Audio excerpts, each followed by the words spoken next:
All right. Hey, hey. Yeah. Hey. Monday rolls in, we slide in the frame. Coach Lucas on deck, Kiri on name. From the G-Long zone, we bring that spark. Big ideas, big laughs, all heart. Coffee in hand, but the vibe is alive. Every week we pull up, everybody thrive. Hot takes, cool moves, let the whole town know. When the mics go live, you're ready to go. Say it loud, say it right. With the sound of the Monday night. Turn it up, don't let it fade. Here comes the show, let it play. Monday FUNDAY show. Monday FUNDAY show. Coach Lucas, Kiri, run the whole day, oh. Monday FUNDAY show. Monday FUNDAY show. G-Long zone we go. Everybody knows.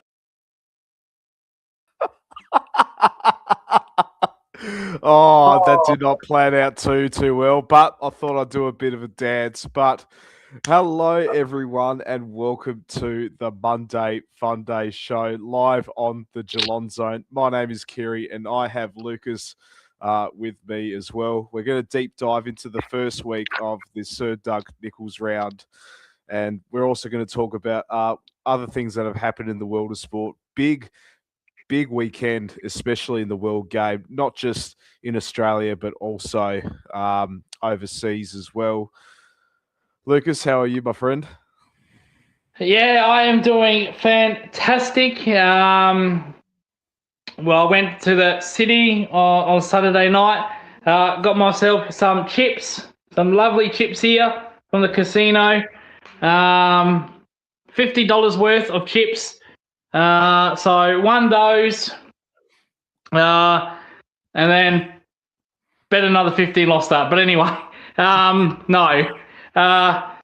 Won the money, had a good night, went to the 90s dance club on Saturday. And that didn't go well, brother. That did not. That went absolutely. I might as well have went in there fucking naked. It was just terrible. I was minding my own business. Stop. Oh, I told you. Oh shit! So I went to the 90s nightclub. I was just sitting there minding my own business. A woman comes up to me and she says, "Would you like to dance?" And you got to be kidding me! I was watching Footscray and Carlton, for crying out loud. The only game Carlton decided to turn up is the game where I'm in a fucking nightclub, by the way. So I said to her, "Look, I'll have a dance with you, but can you wait after the end of the game? I'm kind of watching the game here." So the game finishes. I go look to find her, and then she's fucking dancing with someone else. It seemed absolutely incredible. Ignored me all fucking night. I'll tell you. It has gone mad, Mars. It has gone mad. So absolutely no good. I was there for about 4 hours. Didn't get home until 2 in the morning. I left the city around about 12:30. Went to Sky City afterwards. Won my chips. Fuck me. This is supposed to be how was my day, not how was my weekend. Goodness me. But a long story short. Yeah, no good at the 90s nightclub. Had fun, but did not get to bang or pull a woman. And the casino, I won some chips. So that's how my weekend went, Kiri. Oh, no.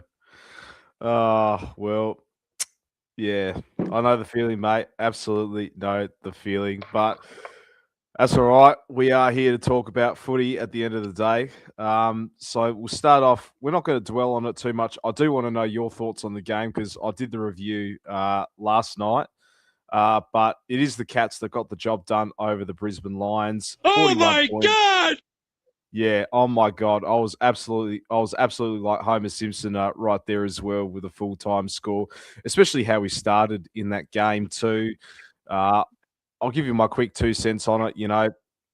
Sean Matter, fucking amazing. Bailey Smith doing Bailey Smith things, and Tom Stewart back to his best footy. And what I liked about this game as well, given most of our scoring chain came from the defensive half, but also on the offensive half as well. I talked about it more on the review. You can go check that out. It is on the channel as well.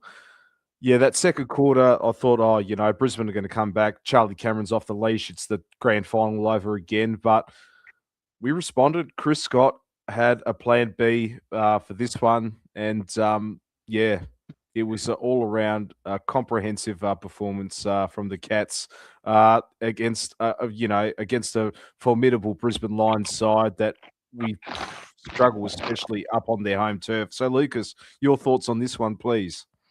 Well, I never actually did a review, did I? I couldn't be asked. I'll let you do it. So this is first time I'm gonna say this because didn't do a review. We started really well, didn't we? That was the most important thing to start.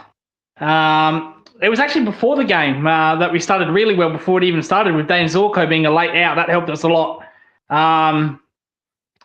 Just jumped them at the start. Brisbane didn't really recover. Second quarter, they got back into the game, but after half time, it was the Sean Menna show, wasn't it? Just the Sean Menna came up with that old Scott Boland hat-trick, 3 goals in a row.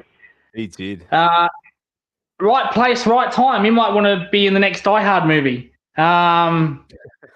So he was, fantastic. He didn't have a big night disposal, Roz, but like I said, every time the ball landed somewhere, Sean Menna was there to catch it. He had 30 disposals. 30. Sorry. It didn't feel like that. It felt like he only had 10.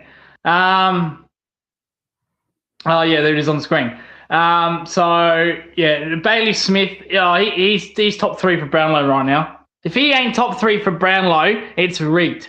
He is leading our Kaji by an absolute mile, Bailey Smith. 100%. And the AFL coaches as well for us too. Fantastic.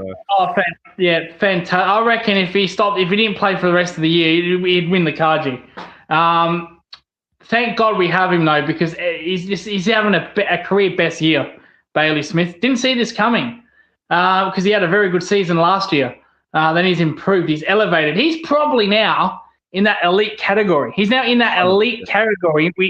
We wanted our A graders to turn into elite. Max Holmes hasn't worked out so far yet. But with Bailey Smith, not yet. We would have liked Max Holmes to do what Bailey Smith did last year, but that hasn't happened yet. But Bailey Smith, absolutely fantastic year. First 10 rounds. And just Geelong's pressure around the contest just bullied the Brisbane Lions. They couldn't really do anything. If you look at the player ratings there, I think 15 out of 20 of them are Geelong players. 100%. So it just shows it was an all-team effort, a dominating effort. Bit of a revenge from I don't like saying that because they won the grand final and we didn't, but it's good to get that win, knowing, you know what, Brisbane, we can still beat you. We can still be there. So it was just an all-round good performance. Well, not good. It was a great performance. It's a signature win, Kiri, a signature road win. Absolutely, 100%. I definitely agree with that. And that was a big test. We've got another test coming this week. And as you look at the stats there, handballs, disposals, inside 50s was good. We dominated the inside 50s. Just dominated, really, absolutely dominated. I think it was like 23-8 in the first quarter, and we were winning the clearance count as well. And another thing I'd like to add as well, which I also mentioned on the preview as well, let's go to the stoppages. So let's look at the clearances. We're -10 in the clearances, which, normally in those sort of games, you're playing Brisbane. If you lose in the clearance counts by double digits against Brisbane at the Gabba, you are gone. You are absolutely gone.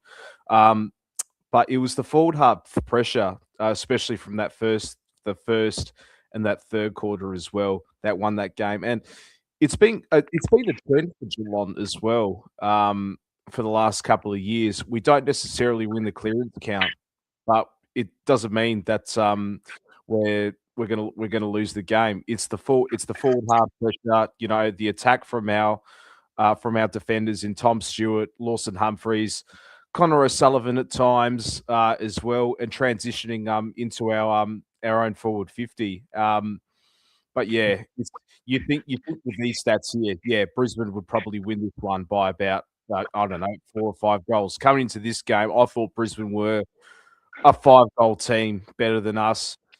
If I were to see these stats without the final score, I would have thought, yeah, we would have been comprehensively beaten by the Brisbane Lions. But it's certainly not the case, as you could see with our inside 50s compared to Brisbane. We made our entries count as well, much more cleaner with the ball. Possession wise, especially on the outside, we were able to make our uncontested game. That spread just absolutely killed the Lions, and they're another sort of team as well. Brisbane, they like the chip around the ball, that uncontested marking sort of game. They weren't able to do that because we absolutely suffocated them in their own half marks as well. I absolutely love to see that. They got us ahead in the inside 50. Have a look at this, Lucas. Have a look at this. Could you imagine us leading throughout the whole match against the Brisbane Lions at the Gabba? Throughout the whole match, they did level the scores, but they never were in front in this one as well. That's another awesome stat to see here as well. And this as well. We talked about Geelong's pressure, 64-45 in the Cats' favour, and 9-6 in the tackles inside 50. Yeah, Brisbane just fell apart in that fourth quarter. They just did not want the ball. They just weren't chasing tails, and it's just the pressure from the Cats. Yeah, just love to see that too. Very rare you see that from Brisbane at the Gabba. Yeah, plus 27 in uncontested disposals to Geelong. Plus 9 for tackles. So Geelong have never been a big clearance team. That's not their game path, their game plan. They've never been a huge clearance team. Contrary to next week's opponent, who play completely different, a bit like kamikaze style, quick ball movement. A bit like an old school Richmond's the way Sydney play. Just get it down there no matter what. So that's a different challenge for Geelong. And Sydney actually they're known for their contested possession. So if we can be plus 15 or plus 20 in the contested possession against Sydney Swans, forget about the clearances. That will go a long way in winning that game. But I'm sure I'll do a preview show for that. But with this game, yeah, like I said, plus 27 for uncontested. Just took away their game plan, Brisbane, didn't we? We just took it away. And then plus 9 for tackle. So, yeah, just bullied them. Stopped. Chris Scott stopped Fagan from doing what he did. A lot of talk about Tom Stewart in this game. There's a lot of after talk. If Tom Stewart plays in the grand final, do Brisbane win? I'd say yes. They still win that game. Yeah. Brisbane played unbelievably well that day. You could have had Gary Ablett Jr. In that game. They just elevated themselves. Yeah, I reckon we probably would have lost by about 30 points, probably half of the margin in that one. Yeah.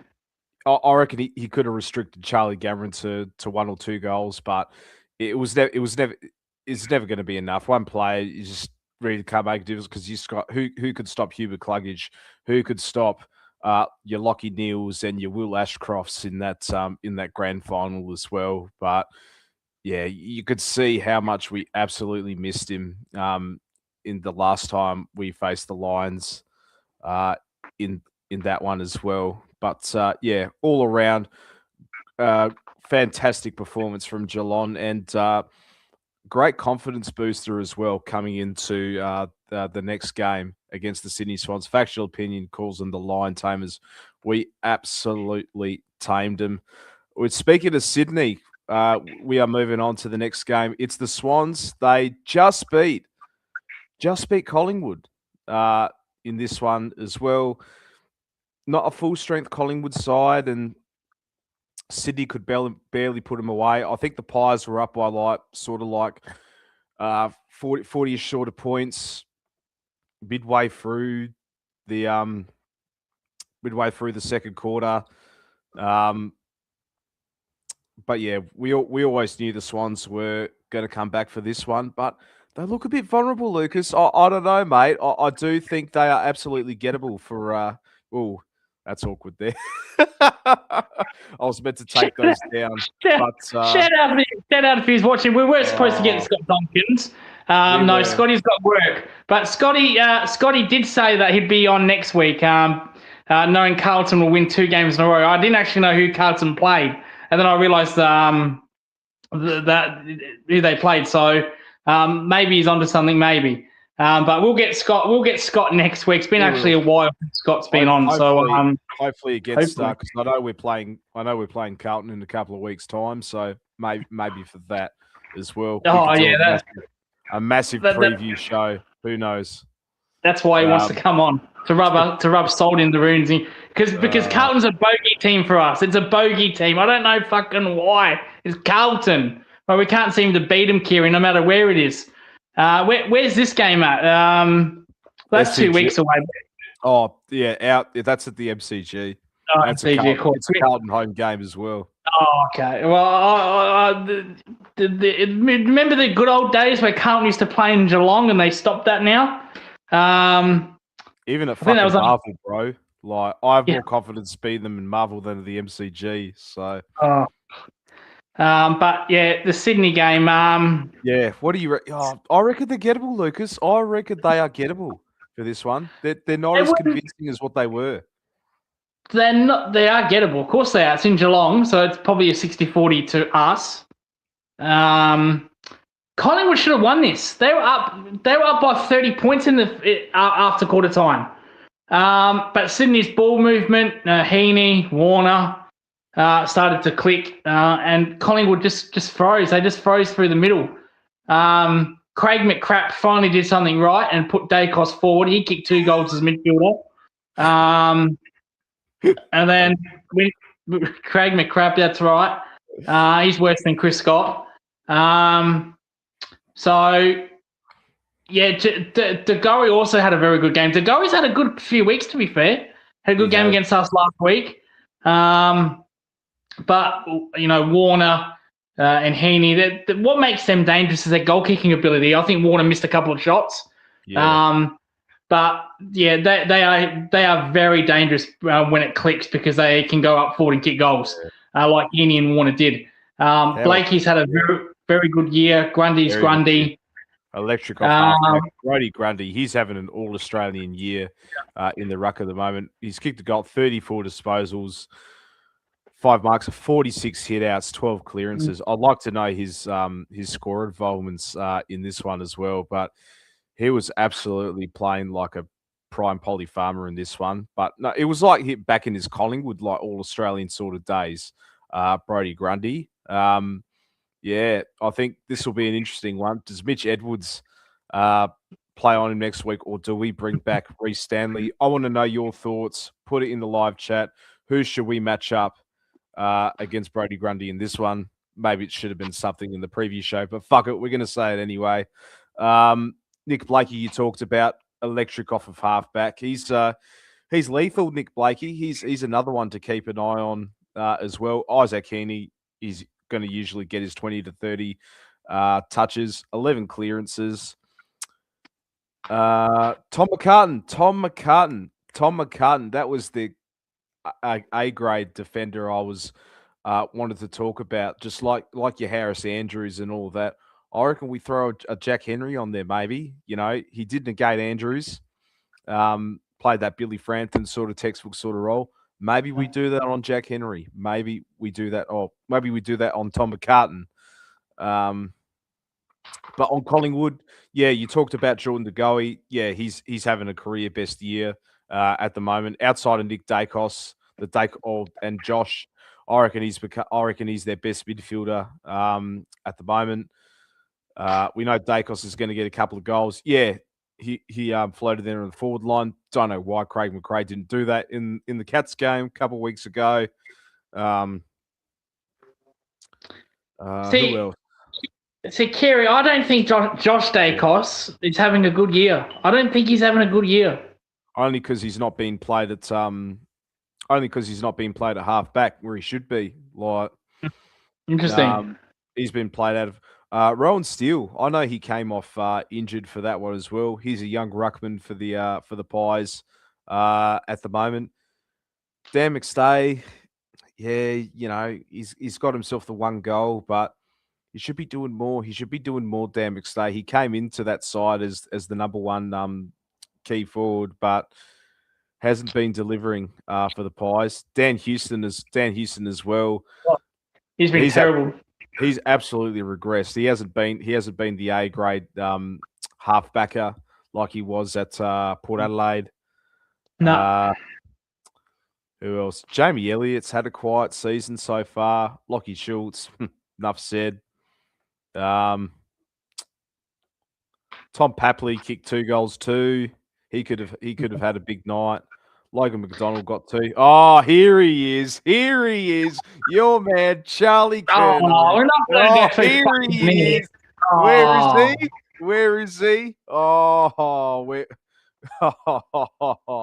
man, Charlie Kerno. And guess what, Lucas? Shannon Neal has kicked more goals than Charlie. Another week of Shannon Neal kicking more goals than Charlie Kerno. How about that?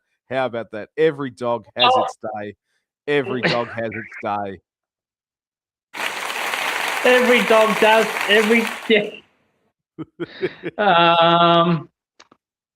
It did take Mark of the Year, though, Charlie Kerno. You don't see Shannon Neal do that. Maybe he was lucky to... 1 goal, 1, only 9 disposals. Having problems with his goal kicking accuracy, which I don't know why, because he's normally a very good kick, Charlie Kerno. He's having an up and down season. 1 week he looks very good. The second week he looks very bad. So maybe every dog does have its day. I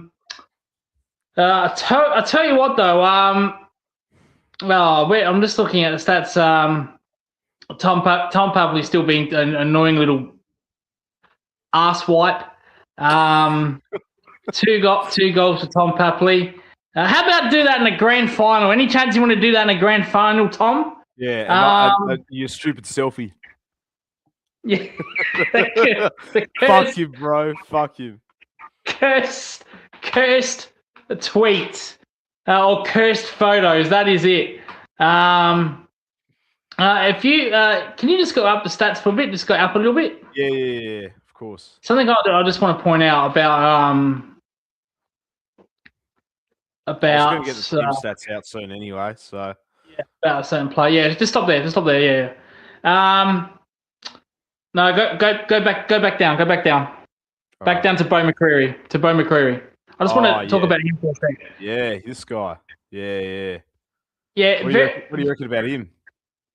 Yeah, his stats are not that great, but Craig McCrapp has thrown him in the midfield because of his speed. He's a very fast player. He has got a lot of speed. Bo does. It's an interesting decision. I spoke to because I went on the Magpie Chronicles and shout out to that channel and Mick. They said the reason that he moved Bo into the midfield is because they need more speed in there. I get that. That's fine, but you need to get the ball. If you can't get the ball, there's no point in you being in there. Yeah. Another player that has gone completely off the cliff is still Sidebottom. He's gone, man. He's absolutely gone. His legs are gone. He had 9 disposals last week against Geelong. Yeah, he was What's terrible. he at this week? Yeah, he's at 16, so slightly better, but still not what he's usually we're usually accustomed to as well. So yeah, he's a 25. He's a 25 to 30 disposal. player last 2 years. Yeah, He's gone. He's another. He's not a player that's got the skill like Pendlebury, so he can't kick himself out of it. He can't handball it. He's not really a good runner. Pendlebury plays more box to box now, if you want to call that in soccer terms. Stays in the corridor. Still can't do that. I don't know why he went on, to be honest. Maybe he just wants to celebrate. Nah, his legs are gone like Alexis McAllister, mate. Oh, actually, a better assessment. His legs are gone like Fabinho in soccer terms as well. Absolutely run to the ground at the moment. They just got to get more games into their kids. Like we know, Angry Anderson, get more games into him. Ned Lon, I think he's a youngster as well. I don't know if he played in this one. Good forward. I like West. Yeah. He's a good young. Westy. Yeah, he's got a lot of potential. That kid. Yeah. So they are. I know you laugh at this, but they are missing Membre. You know who is one of their linchpins up forward. To be fair, Membre owns you, so I haven't been able to. I agree, because not only he could hit on the scoreboard, but you could see they're just missing that cog in their forward line. That just that fluidity in that attack as well. They're obviously missing Membre's presence up at the forward line, because we talked about Dan McStay. Yeah, he goes hot and cold. He hasn't been the number one man that they hoped he would be. Yeah, and who else have you got to step up? Obviously Tim Membrey, but he's not there at the moment. Because who else have you got tools wise? I mean, look, Charlie West, he's going to be a good player, but the problem is he obviously played this game. He's going to be plucked out in the VFL, come in and out. It's no good for his development. It's no good for I'll tell you what. So unfortunately they've lost their ruckman he was from the VFL. Yeah, they've promoted him up. I'll throw this one out there, and then we can move on and get away from this game. I won't be surprised if I was Craig McRae. I would move Darcy Moore into the ruck. I'd throw him into the ruck. They did try that. They did try that in Nathan Buckley's last year when they were tanking. I'd get him away from halfback. If Phantom's, he's winning his one-on-one contest because it's fine. Okay, I'd move. They need a ruckman. I'd move Dusty Moore into the ruck. I'll try that. I don't think they don't have a VFL ruckman because they lost Kruger. Kruger's playing for us in the VFL. Yeah. But he wasn't even a ruck. He was a key forward. One of those. They've lost Mason Cox. They're tough ruckman. And they've tried this new ruckman from the VFL, and he's now out for the season. So I think they've got no choice but to play Darcy Moore in the ruck. Who else is going to ruck for them? They've got no one else unless they go with someone like a Jeremy Howe, which you don't see. I don't think you're going to do that in later stage of his career. No. And he's undersized as well. Yeah. And they don't, make McStay, but McStay's not a big tool. Nah. Forward. So I think they've got no choice. I think they've got no choice but to play Darcy Moore in the ruck. God forbid Billy Frampton as well. Yeah. Yeah, maybe, but then you're leaving more exposed. Yeah. So as crazy as that sounds. That's the other problem they have too. Yeah. I think you could be right, Lucas. Frampton is a better defender than Darcy Moore. So yeah. Might play him. You'd be absolutely wild if you go back in time and told a Collingwood supporter that after in 2023, like when Darcy Moore was an All-Australian fullback, and any chance West Coast could ruin the party. Well, maybe there is one man we will talk about later on. It starts with an H and ends with a D. You probably know who I'm talking about. Oh, yeah, next week. Yeah, who's playing their 400 next week? Yeah. Oh, sorry, their 432, whatever it fucking is. Yeah, West Coast. Collingwood's playing West Coast. Well, let's move on to the next game. We've got the Gold Coast Suns against Yanaputi or Port Adelaide at the TIO Stadium in Darwin. This was the other Friday night doubleheader. Yeah, we thought in this one, Suns should win this one comfortably by about, 60, 70 sort of points. Not too bad by Port Adelaide. Not too bad by Port Adelaide. Had they kicked straighter, I reckon they would have won this game. More scoring shots compared to Gold Coast. I was listening to this game on the way back from the soccer on 5AA. It was midway through the third quarter. Gold Coast were up by 40-ish sort of points, and I thought to myself, yeah, they'll kick away with this from here and all of that. They've got it in the bag. But then Port Adelaide, they kicked like 3 unanswered goals in this one. I thought they're in for a chance. They're in for a chance here, Port Adelaide. But that's the funny thing. It's like they're not bad, but they just can't play 4 quarters of footy at the moment. I could see what Josh Carr is trying to do with his team. It's obviously still going to take some time. It's going to take a few more weeks, maybe some more painful losses for the Power, but some good signs for Gold Coast. I think it's just the cracks showing with this one as well. We know ever since that loss they had against, I think it was Melbourne at the MCG, they just haven't been as convincing. And the fact that they really couldn't put this Port Adelaide side away at TIO Stadium, that's been an absolute. Yes, they won. It is a fortress to them, but they should have won by a lot more. They should have won by a lot more in this one. Yeah, if you're Zach Butters, who again had another 30 disposal game, I think you talk about 35 touches, so he had a really good game. I think even Mullins had trouble with Butters. I think in that game, Butters still put up 30. So I read a stat. So the first 10 games, Butters has finished as the 5th best player or higher in every single one of those games. He's the only player to do that. So he's another smoky for the Brownlow. For me, Zach Butters. Problem is, will Port win enough games? That's the problem. Umpires, it's different this year. Umpires are allowed to look at stats. So will they see a game like this and they look at Butters with 35 disposals and think, clearly Port's best player, clearly almost, probably best on ground disposal-wise. Do we give him a 2? Do we give him a 1? That's interesting this year, how umpires see that. Apart from that, they need more. He needs more help, Butters. He needs more midfield support. Look at those stats there. There's no midfielders there helping him. Jace Burgoyne had a good game. He had 28 disposals. Ollie Wines. Where is he? Ollie Wines. He had an off night. Where is Ollie? Oh, there he is. Ollie Wines. He had the 21, but probably not as impactful as what he'd hoped he'd be. Jason Horne-Francis, where is he? Gee whiz.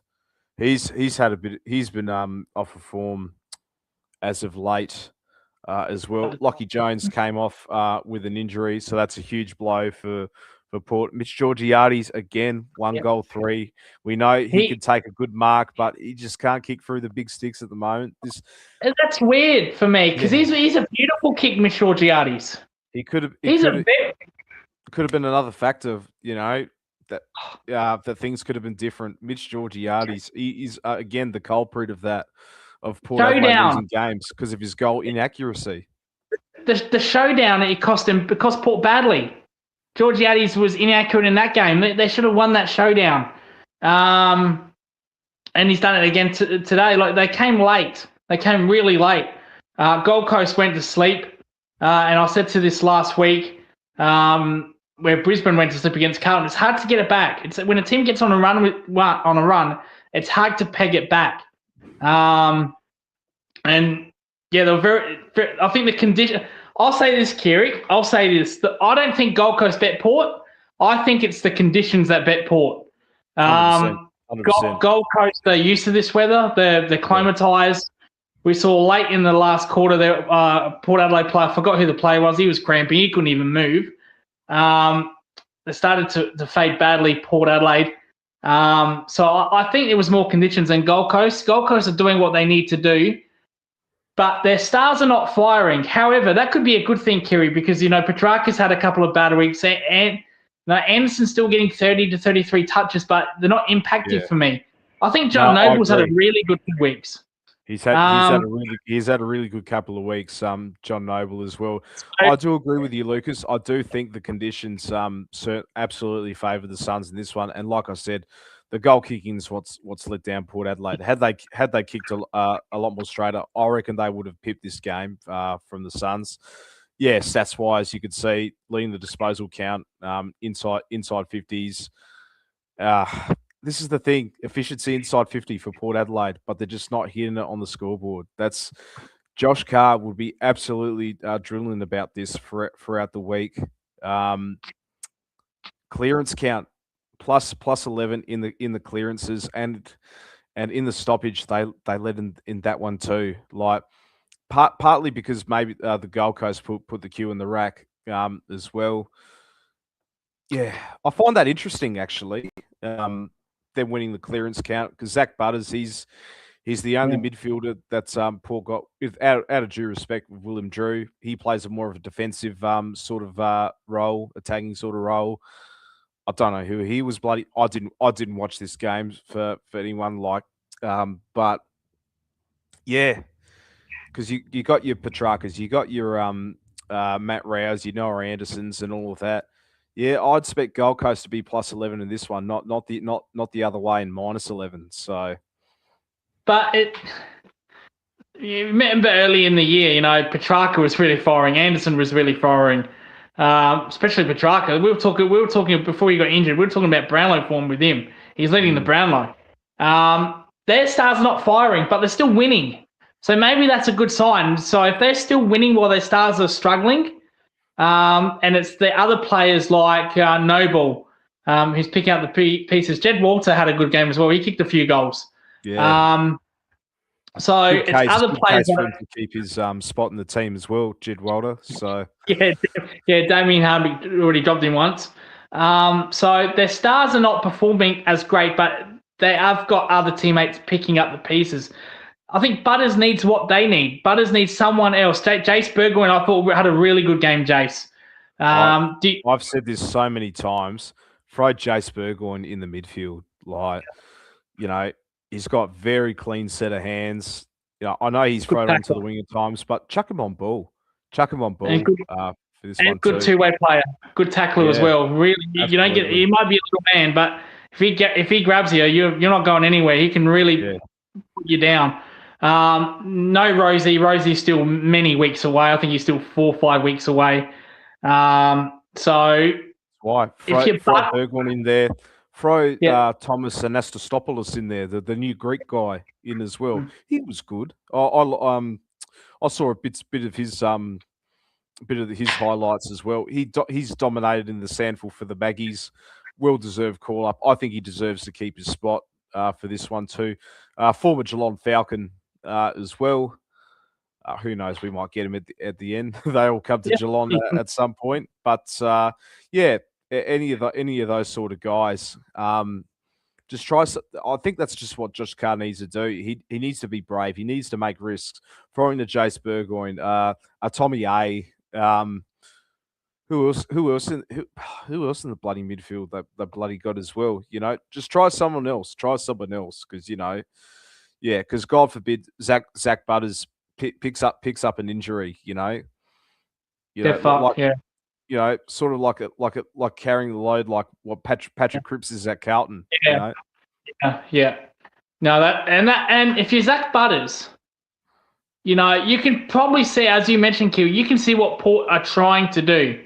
If you want to get Zach Butters to buy in to the future of Port Adelaide, you can see it, but at the same time, he's thinking, geez, can I get some support? If Rosie or Horn Francis gets injured, is this what it's going to be like? Am I going to have to be like a Patrick Cripps, and by the time I'm 30, when I'm right in my prime, I'm cooked. I'm absolutely done. That's another one that they have to be concerned with Port Adelaide. moving on to the next game, on to Super Saturday. The Adelaide Crows over North Melbourne. I said coming into this game, I was going to change my tip to North. I think this might be. I think this might be the time they break the duck at the Adelaide Oval. I think coming into this one, they're like 0-13 at the Adelaide Oval against the Crows. Thankfully, I did not change my tip. I'm glad I didn't change my tip for this one. That second quarter, goodness gracious me, absolutely blown off the park, North Melbourne. 10 goals for to North Melbourne's 0 goals to. This is the thing with the Adelaide Crows. We know they can play this brand of footy, but they're just playing when they feel like it. You know, they were unconvincing against Richmond. Pretty lucky against Port Adelaide in the showdown, if we're being completely honest. And now all of a sudden they are playing like absolute well. This is the thing. They played like that 2017 sort of Crows style sort of performance. And this is a forward line without Taylor Walker, without Riley Philthorpe, damage from the small to medium-sized forwards. We know they are more than capable of playing this style of footy. Why aren't we seeing this every week from the Crows, especially at the Adelaide Oval? Goodness gracious me! And North Melbourne, you know, 2 steps forward, 3 steps backwards. I think it's Is this a reality check for North that maybe they aren't as good as what people think? I think this result says a lot about North Melbourne than Crows, because Crows should have done this last week against Richmond. They should have really did that against Richmond. This was horrible by North. We've seen West Coast get blown out. They lost 100 points to St Kilda. Richmond, you know, they've had blowouts. North Melbourne, I know we bet North Melbourne by 50, but the scoreboard didn't reflect. This was a beatdown. This was one of their worst beatings this year, probably their worst beating this year, and not good enough. You know, we saw them against Geelong, they improved. We thought, you know what? Come that Marvel game where they play us, that could be 50-50 or 45-55 to North. So good against Sydney. So good against Sydney. They could have won that game against the Swans. Yeah, and then they just put up a performance like this. Funny thing is, Kiri, they kicked the first 2 goals. They led by 15 points in the first quarter, and we thought... I was listening to it on 5AA as well, Luke. Sorry for cutting you off. I was listening to it on 5AA.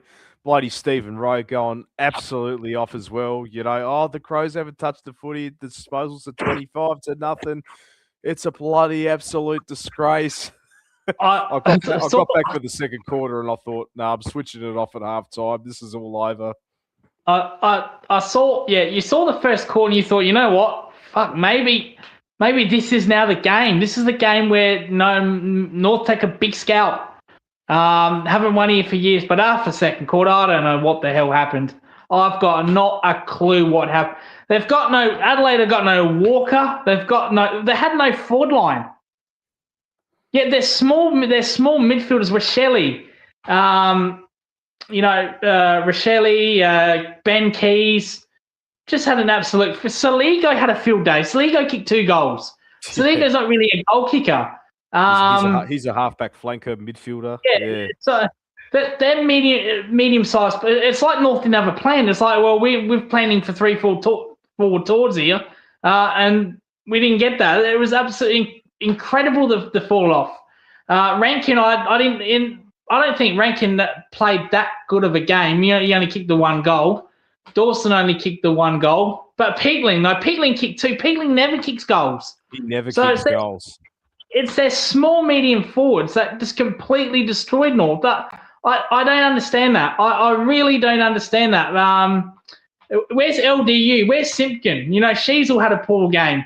LDU and Simpkin look like bloody prime Ablett and Dusty when they play us. They stink this game. Simpkin only had 8 touches at halftime. Absolutely stinky. He had the 18 at the end, but terrible. Yeah, not good enough. Lucky, what is going on with Lucky? He cannot find the cod, the ball, the cherry, or anything. I don't know what he can do. Zerha was Yeah, Serha was an absolute train wreck. Halfback, turnover city. Yeah. Sherry, another one. Sherry looked like a prime Polly farm. Has done nothing bloody since. Awful by North Melbourne. And, I thought this effort was away from them. I thought they've taken the next step. All they need to do is claim a big scalp. That's all. They're at that stage. We talked about this last week. Mm-hmm. They need to take that big scalp. Now they've gone not 3 step backs. They've gone 1,000,000 miles back. Yeah. But that's unacceptable by them. Yeah, Adelaide, fantastic. It was a danger game. It looked like that at quarter time, but they just blew them away. But North were just pathetic. Absolutely pathetic. Paul Curtis was their best player. He's a very good consistent player, Paul Curtis. Luke Parker's had a good year. So Luke Parker and Curtis, they were the only ones. The only ones that are worth even mentioning stats from North Melbourne. The rest were just rubbish. Just not good enough, and that's poor by Alistair Clarkson. That was a back to the old ways, and I thought that was behind North Melbourne. Apparently not. Yeah, just looking at the stats here, Crows obviously leading in almost all of the departments as well. Jeez. Plus 60 in disposals. Yeah. How does that... 67. How does that happen? Plus 67. Considering how North started as well. Oh, but that second quarter was just absolutely atrocious from there. They were witches' hats. They were absolutely witches' hats in that one. The efficiency inside 50 as well. Fucking hell. Adelaide only 49 inside 50s. Only 49 inside 50s. Yeah. North Melbourne on paper should have absolutely raked. From what we saw the last 2 weeks, I know they lost by 50 points by Geelong, but like I said, the scoreboard fluttered on a bit. The effort that we saw the last 2 weeks, and if you say to me Crows only had 49 inside 50s, you think North win by 30, 40 points. This was an absolute train wreck. Look at the 40 efficiency, 47% to compared to 70. That shows me there is no pressure. 75% efficiency inside 50, zero pressure. They gave up, zero. They gave up, free 100%. Free kicks went their way. So what more do you want? And they get blown off. They could have lost this by 100. Crows put the foot off the gas. They did, But that was absolutely shocking by North Melbourne. Just not good enough. Even contested, uncontested ball as well. Yeah, those stats say bloody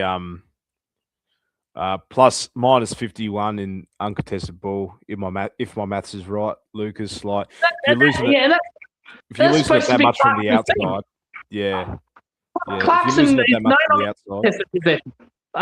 Clarkson's known on his uncontested position, chipping around. Disgraceful. Not good enough. None of that. It was certainly none of that on Saturday as well. I'd like to know the tackle count. Which we'll get somewhere. Yeah, you see that here. They just did not want to chase. They just did not want to chase at all. That's disgraceful. Minus 31 in tackles. That's and they're leading the tackles inside 50. That's fun. That's pretty funny there. But but again, it just shows you the pressure. Yeah. The Crows didn't need to have 100 tackles inside 50 because North Melbourne was non-existent. That is unbelievable. Yeah. 42 tackles to 73. Yeah. Crazy. We'll move on quickly for this one as well. Oh, this game here, I reckon this was game of the round. Nam and Hawthorn. My God! Oh man, absolutely. If you don't believe the Demons now, surely you believe them. This like you said, Lucas, your trademark. This was going to be a scalp sort of game for the Demons. They passed this one. They passed and they passed.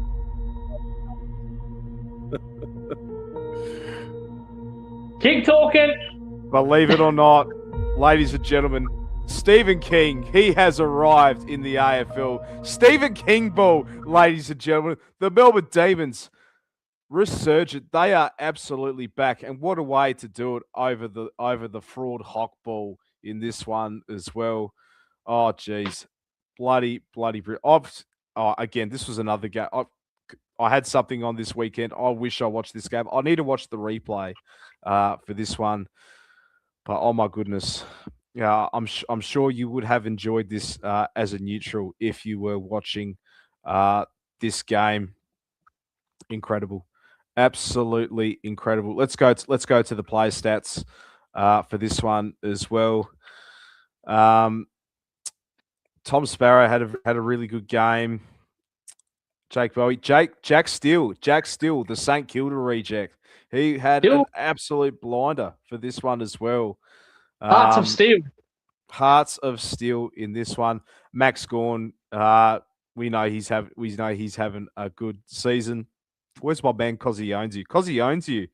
Bit of a quiet game, but got himself the 2 goals. So when they needed him to hit the scoreboard, he did that.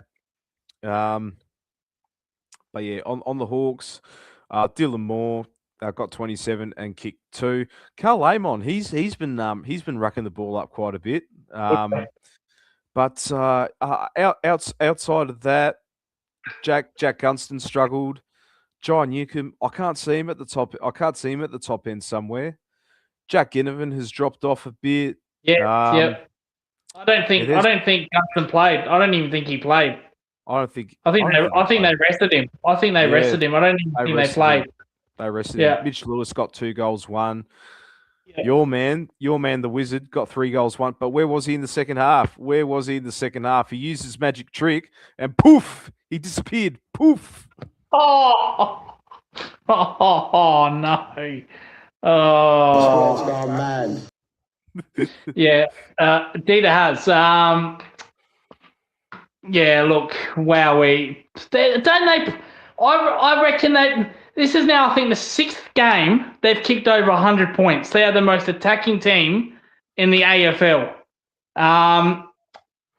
Just blew Hawthorn out of the park in the second quarter, which is hard to do because their midfield is pretty good. Their pressure's always been good in their ability to deny opposition the ball because of their uncontested style. They had no answer. They had absolutely no answer to this.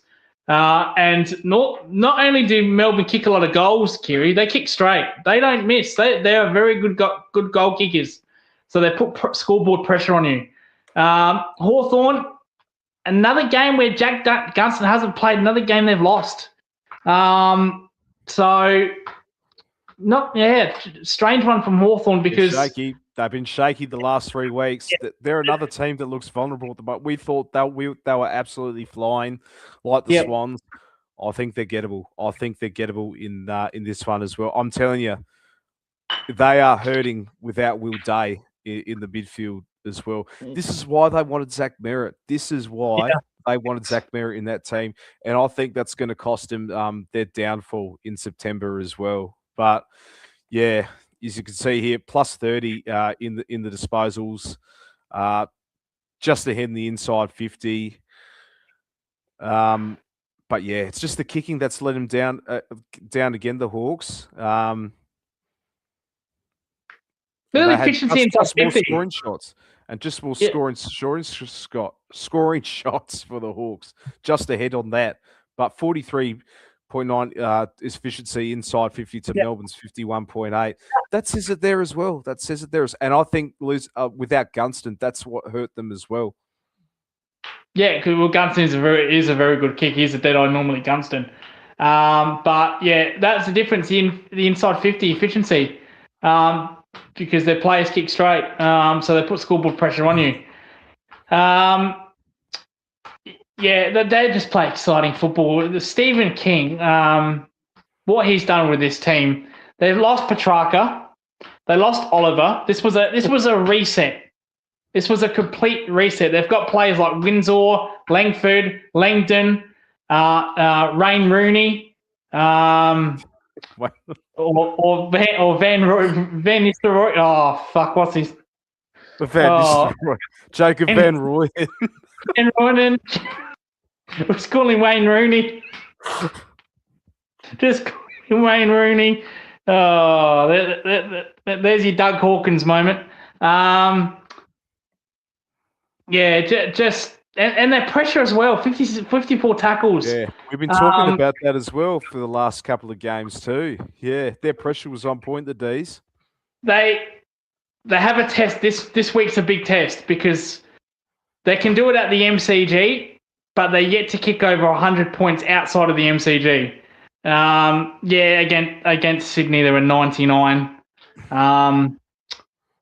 Sydney, I think actually did kick 100 points against Sydney. So, but they're yet to do it outside of the MCG. They had that horrible loss to Essendon, Adelaide Oval Gather Round. They were very competitive against the Swans, which we didn't see coming. They've got a test this week against Footscray at Marvel. We know Footscray are a 4 or 5 goal better team under Marvel.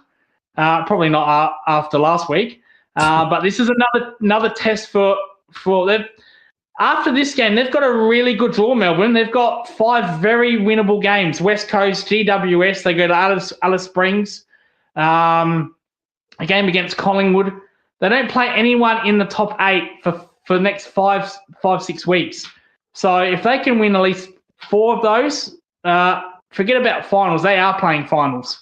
I reckon top 4 they're a good chance if they can get past this 4-5 week streak and get an MCG game in top 4. They'd be dangerous to play, especially if you're a Geelong, and you would have to play them again in week 1 at the MCG. That'd be dangerous, very dangerous. I don't want. Oh, that'd be 2018 all over again. No, thank you. No, thank you.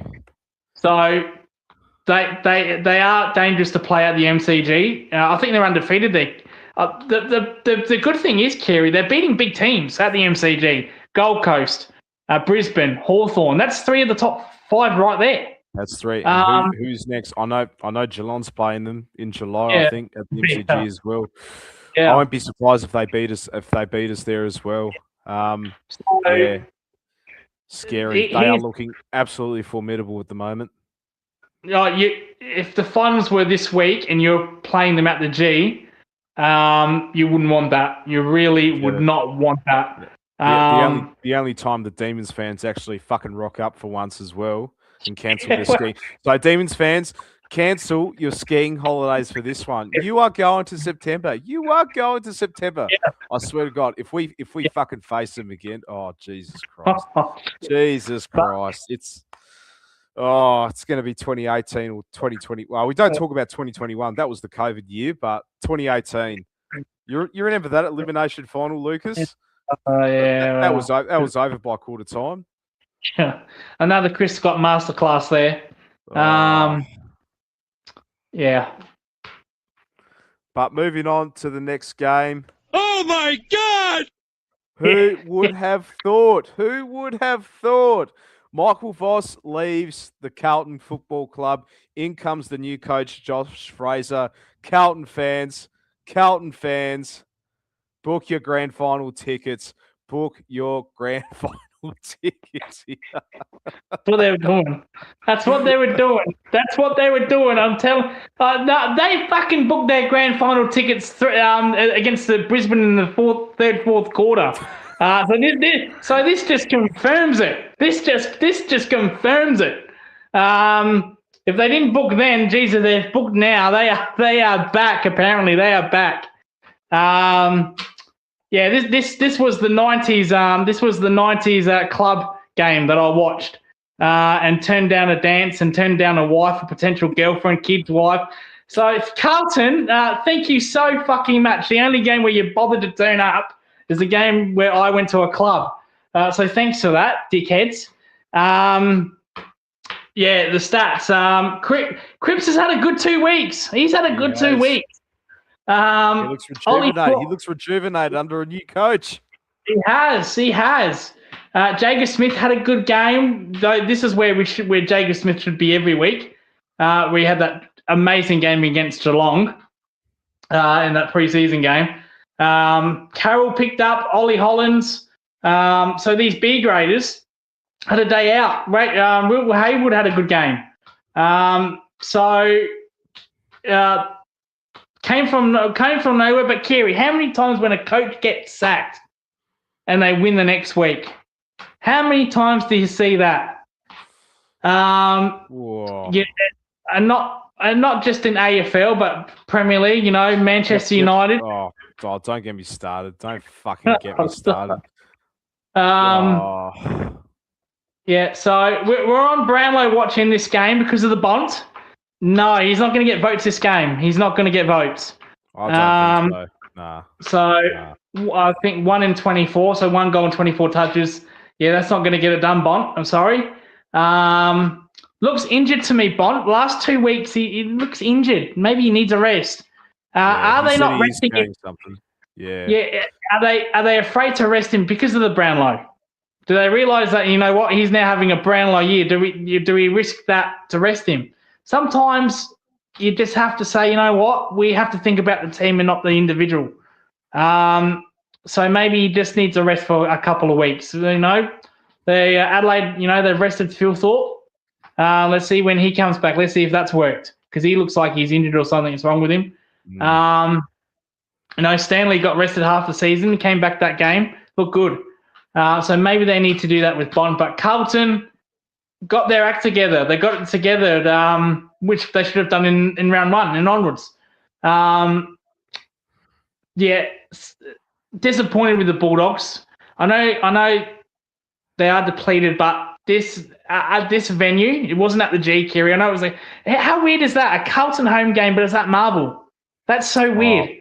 That's their actual home ground as well, but yeah, because they thought they started to become a big boy club again. That's why they've started to play more games at the MCG. But yeah, no. But I picked the Dogs, but Dogs are awful, just absolutely awful. The last 2 weeks, they had that good win against Port Adelaide, but the last 2 weeks they've been horrible. The Dogs, terrible. So yeah. Yeah, now, as you can see in the stats here, Carlton leading in the disposals. That's crazy. Plus 69 in there. Inside 50s as well. And stoppages in the clearances, centre clearances. Depleted Bulldogs side. I did tip the Bulldogs, but not with great confidence in this one as well. If I had my time again, I'd probably tip the Blues for this one, because the Bulldogs, they don't have a great record against new coaches against the teams. Yes, we did win. We did win, Lindy. Absolutely, we did. Should tune in probably about 30 minutes back. Watch the replay. But yeah. Incidentally, Josh Frazier is their new interim coach, who's a premiership player with Collingwood. So that's interesting. Premiership player? Was he part of their premiership in 2000? Let me Google that. I know he was there around then. Yeah, he was the number 1 pick for Collingwood as well. So yeah, Carlton finally have a premiership thing going on at Carlton. No, with Josh Fraser. He missed out. He missed out. Oh wow! Well, I take that absolute back. I was going to say, he lost the ruckman spot to Darren Jolly. Darren Jolly, from Sydney. That is right. Wow. Well, I was going to say, at least Carlton now have a premiership experience in there. They don't. So wow, that's very interesting. I did not know that. I thought Josh Fraser would have been at least number 2. Yeah, Jolly from Sydney. They got Luke Ball that year as well, didn't they? So they got Luke Ball from St Kilda. So okay. Yeah. So they recruited. Yeah. Wow. Okay. Did you play the blind score? Well, the way that Brisbane played it was probably likely. But no, Carlton again. They should have done this in round 1 and onwards. Check this out. The time in front, Bulldogs were in front for the majority of the game as well. So. Well, it's the opposite, because usually Carlton shit the bed in the second half, but it was the opposite. They came back from the second half. So spirited effort.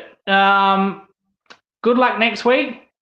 But yeah, fuck you for turning up in a day that I didn't want you to turn up. I'd rather this been a blowout very quickly. Maybe You've cost me my life there, Carlton. So not only Carlton are ruining their own fans' life, they're ruining opposition's fans' life. So thank you for that, thank you for that, Carlton, for doing that to me. It's gone mad. Yeah, exactly. It has gone mad. Thank you so much, Carlton. But no, we can move on from that very quickly. Don't play next week, Carlton. Yeah, definitely don't play next week. Moving on, triple header on Sunday. Essendon versus Wally Yallop or Fremantle. Yeah, not much anything to report from here. Another stinker by the Bombers. 25,000 attended this game at the MCG as well. Sorry, and this is another team that's playing. This is another team that's been playing more games at the MCG as well. Oh, absolute stink. Absolute stink fest. This deserves a boo as well. 25,000 supporters. Wow. When are you going to change?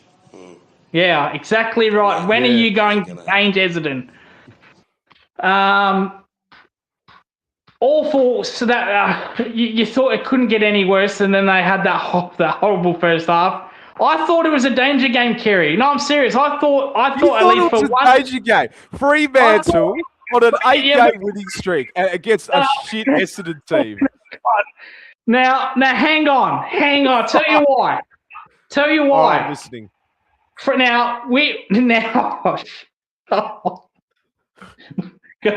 It's probably worse than the Kerno take. Oh my god! Now we know they've got that tag of flat track bullies. All right. Now I didn't expect Essendon to win, right? But I thought they'd give me a damn half. Maybe they'll do what Richmond did to Adelaide for one half.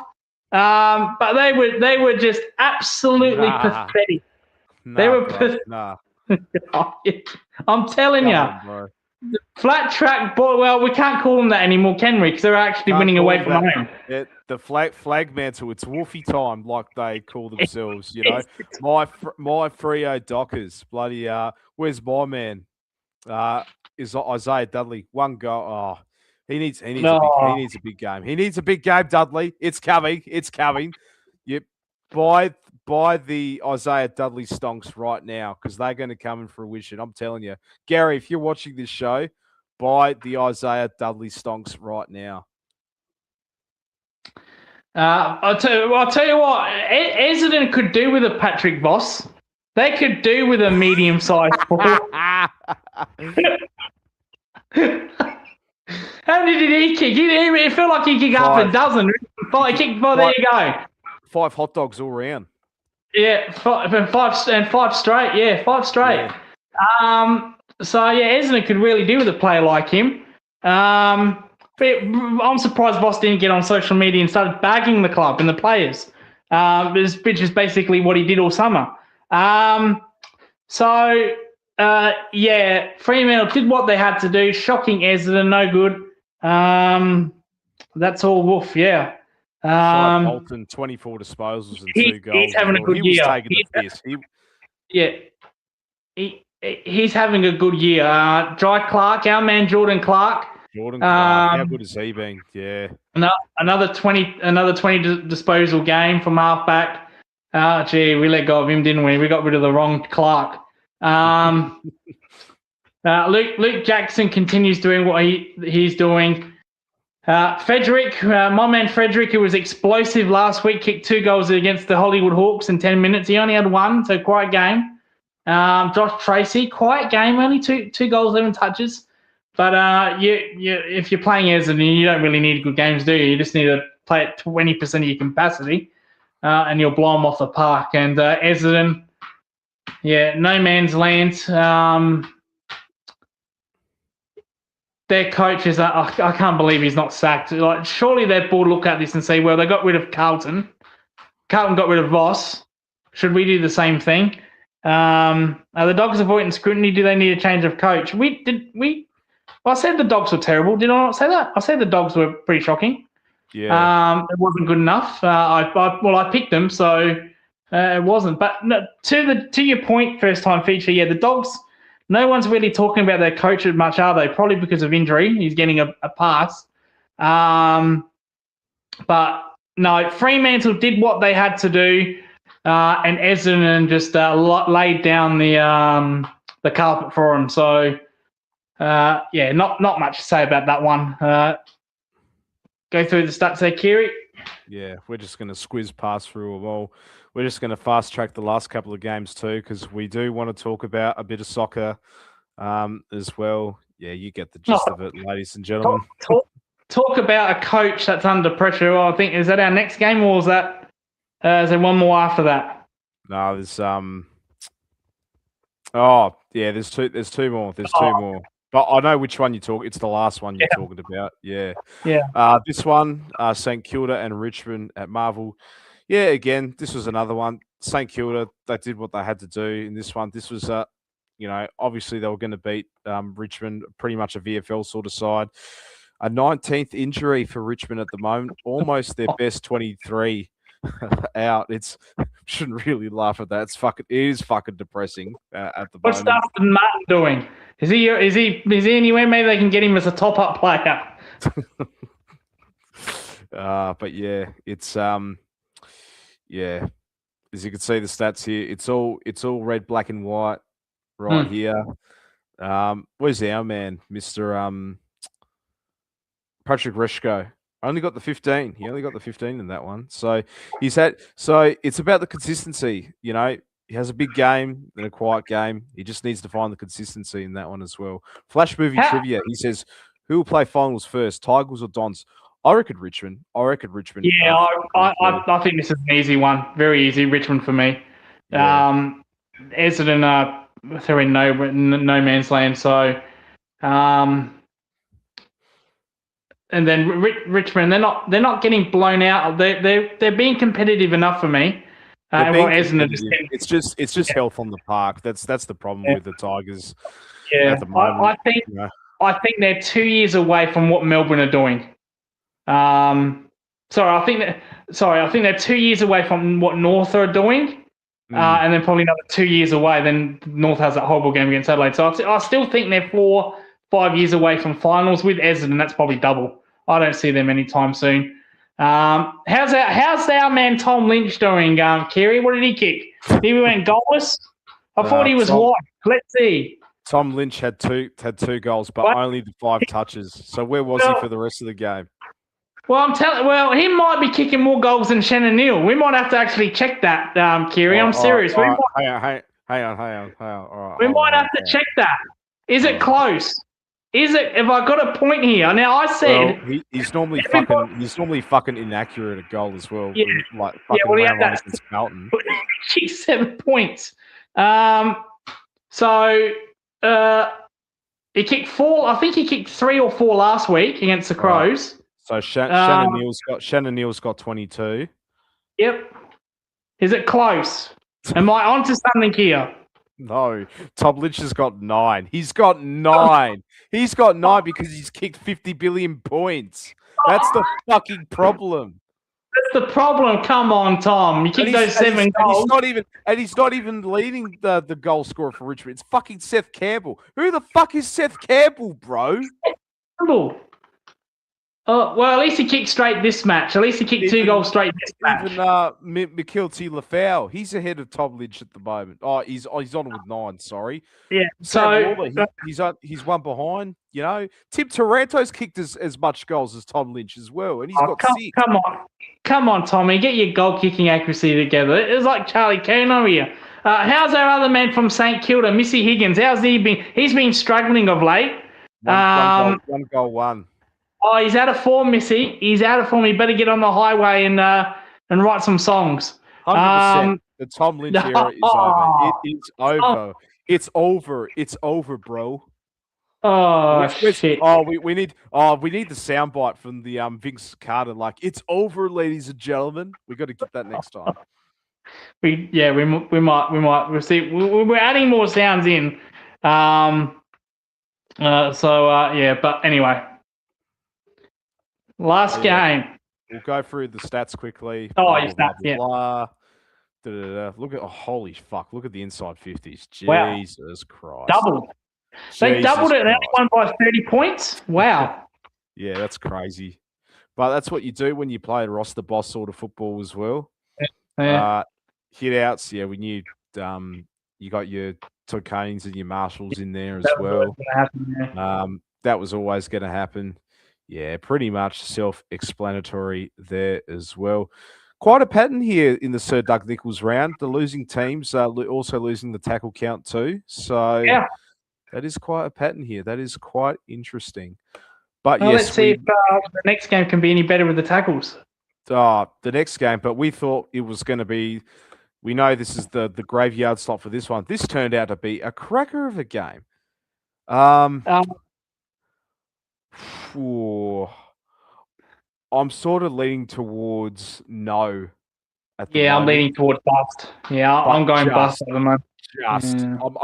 I'm only saying just for this one because, like, yeah, he has his moments where he looks like he's playing like $1 million, but yeah, he's just not turning out to be that A graded.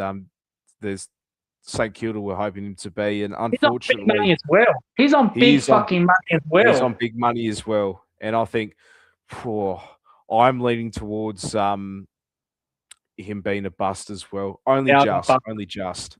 He's not even kicking 2-3 a week. Like he's 1 or he's 0 or he's 1. That's where he should be at the moment. That's where because on that money, yeah.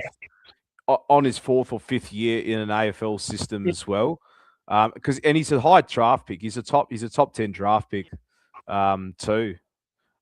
Correct me if I'm wrong as well, but he was definitely a top end pick in the 2022 AFL draft as well. Moving on to this one. Oh, hold up. Oh my God! Yeah. Another upset in the Sir Doug Nicolls round. The West Coast Eagles, they win their 3rd game of the season. Gee whiz.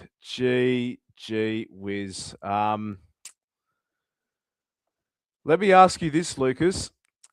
Is Adam Kingsley's message getting through the GWS playing group? Personally, I don't think so. I do not think so.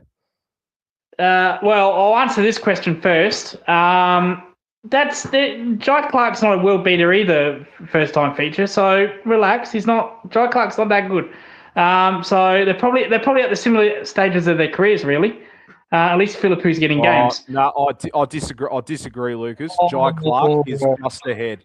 No. Listen. Jai Clark is just ahead. The only problem is Paddy Dangerfield is ahead. Fucking James Warple is ahead of him. Jai Clark played in the final series. He played in the final series last year as well. Okay. And dominating the VFL. Unfortunately, he's in concussion protocols at the moment too. That's a problem because he goes hard at it. There was a reason why he was a top 5 pick in the AFL draft. Look, I completely wrote him off last year, but his final series changed my perspective on him. He's going to be fine. I've got Jai Clark ahead, but back to this game. I don't think the message is coming to the GWS players for this one. Yeah. What's going on? What's going on? He is. No, this was unacceptable loss. West Coast just uncompetitive as Essendon, getting blown off the park every week. Horrible game the last 2 weeks, getting blown out by 100 points against, what was it, St Kilda? Another horrible loss last week. This was unacceptable. For me, this is on the Giants rather than West Coast. I know you've got to applaud the team that wins. I get that. But this is more on the Giants. This was a terrible 100%. loss. 100%. And there's no scrutiny on this coach, Adam Kingsley. I believe in Adam Kingsley. I think he's a good, hard man to be around in a locker room. But sometimes in this age, Kiri, players don't want that. They want the softly approach. So is his style, is his messaging too much for players? From what we see, I have to say yes. I saw Adam Kingsley, because they showed on Fox Footy, at 3/4 time getting animated. They showed nothing, GWS. They capitulated. Well, they didn't get blown off, but they just showed nothing. I don't think it's getting through. Yeah, first Yeah, time see, features this champion data has 7 GWS players as elite. so So they have the they've got talent. They absolutely have the talent, but they can't use it properly. That's the problem. Lockie Ash, Toby Green, Clean Oliver, Finn Callahan's had a good is a promising young player, been around for a while. They're not doing anything. They're not like Oliver's had a good year. I think that's a win for GWS. Stringer's on and off. Every time that plays Geelong seems to do well. They've been terrible. They had a really, if you remember round one, or it was the opening round, they had a really good win against Hawthorn. And we thought, you know what, maybe they'll be okay. They're not okay. They are terrible. Their B graders and their A graders are giving them nothing. I understand they're missing Tom Green. We get that. But Sydney are missing, who are they missing? Gordon. They're missing Chad Warner. And they're winning. Which Dean Cox said, we need to win without these players, and they are. You know, one player doesn't make a team. Their defense is awful. They still have Sam Taylor. In the past has been a really good defender, one of the best defenders. Did Sam even play this game? I don't think Sam even played this game. They are terrible. I don't think the message is getting through. I reckon he's in real danger, Kiri, of being sacked. I reckon he's escaping criticism compared to other coaches. Maybe because he's at Greater Western Sydney, no one really cares. But this is a team that, with all due respect, they should have won a grand final by now. Lucas. Go on. Finish your. That's not Adam Kingsley's fault. That's more of a, who was their coach before him? Liam. What's his name? Liam. Oh, who was the coach before Adam Kingsley? Liam Cameron. Should have won a grand final. They blew it again. They blew it against the Dogs in that prelim. If you remember that. Easily. Easily. So, they should have been in that grand final. Yeah.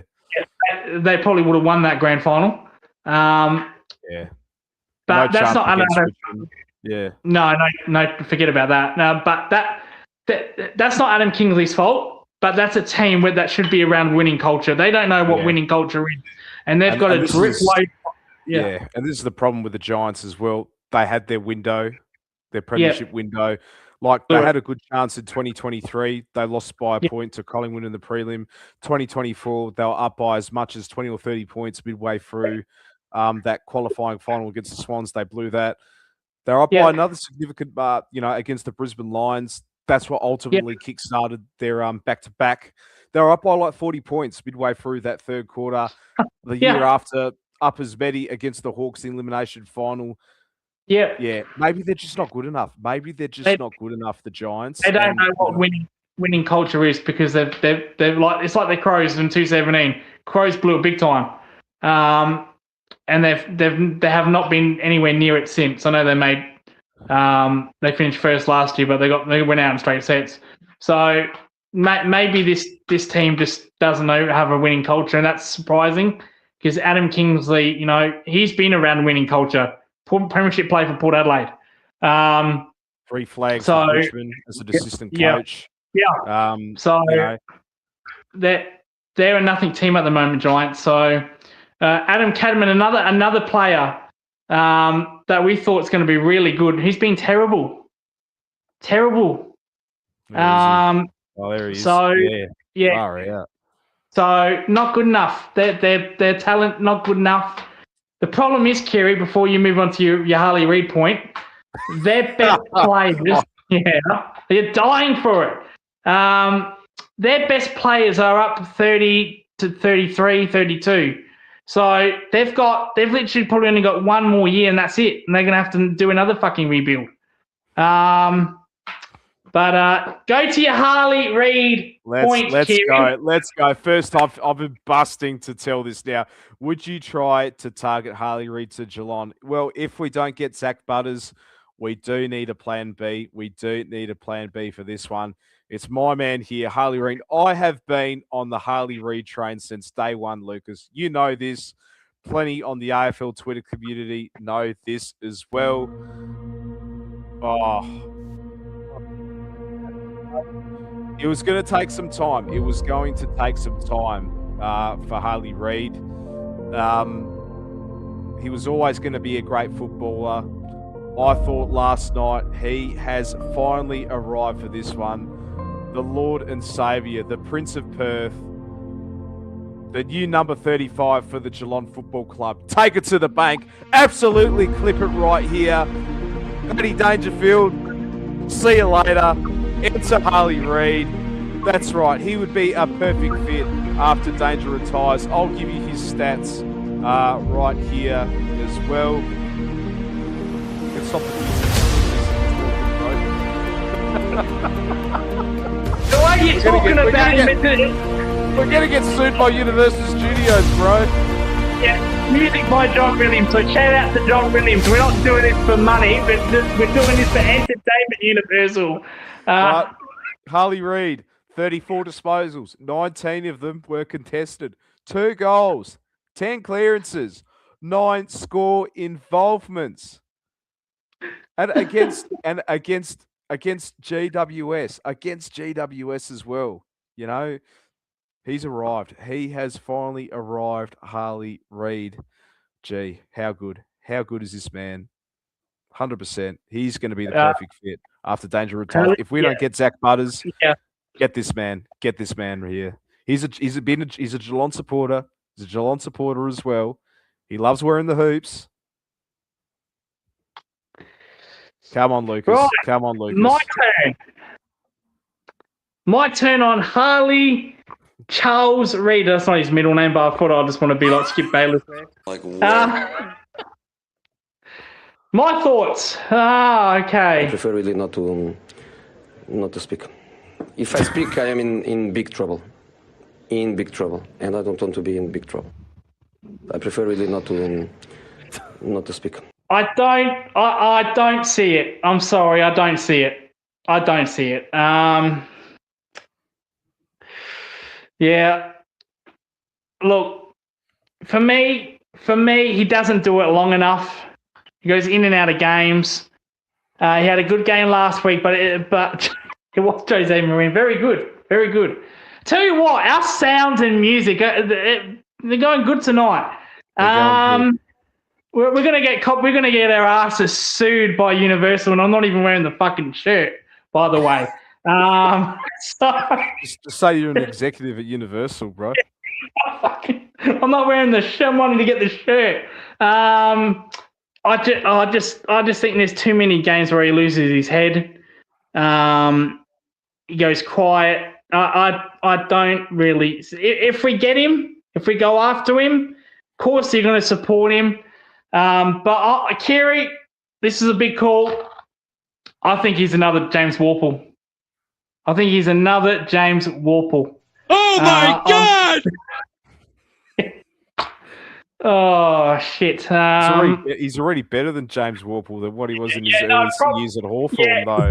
Probably. Come on, bro. Probably, but I don't know. I just think there are other inside mids out there better than Harley Reid. Don't know, but he's young. He's only young. But so he's had a big game here. I'm going to banner this. I'm going to clip this. I'm going to pin this. Oh, shit. No chance getting West Coast supporters on here now. Yeah, your mate, Loza. Yeah, Loz. Yeah, MIA. Come on, Loz. You can rant about Harley Reid all you want, Loz. Look, he's had a good game. Okay, good game. But let's do that the next game. Don't have another game next week where you only have 15 touches.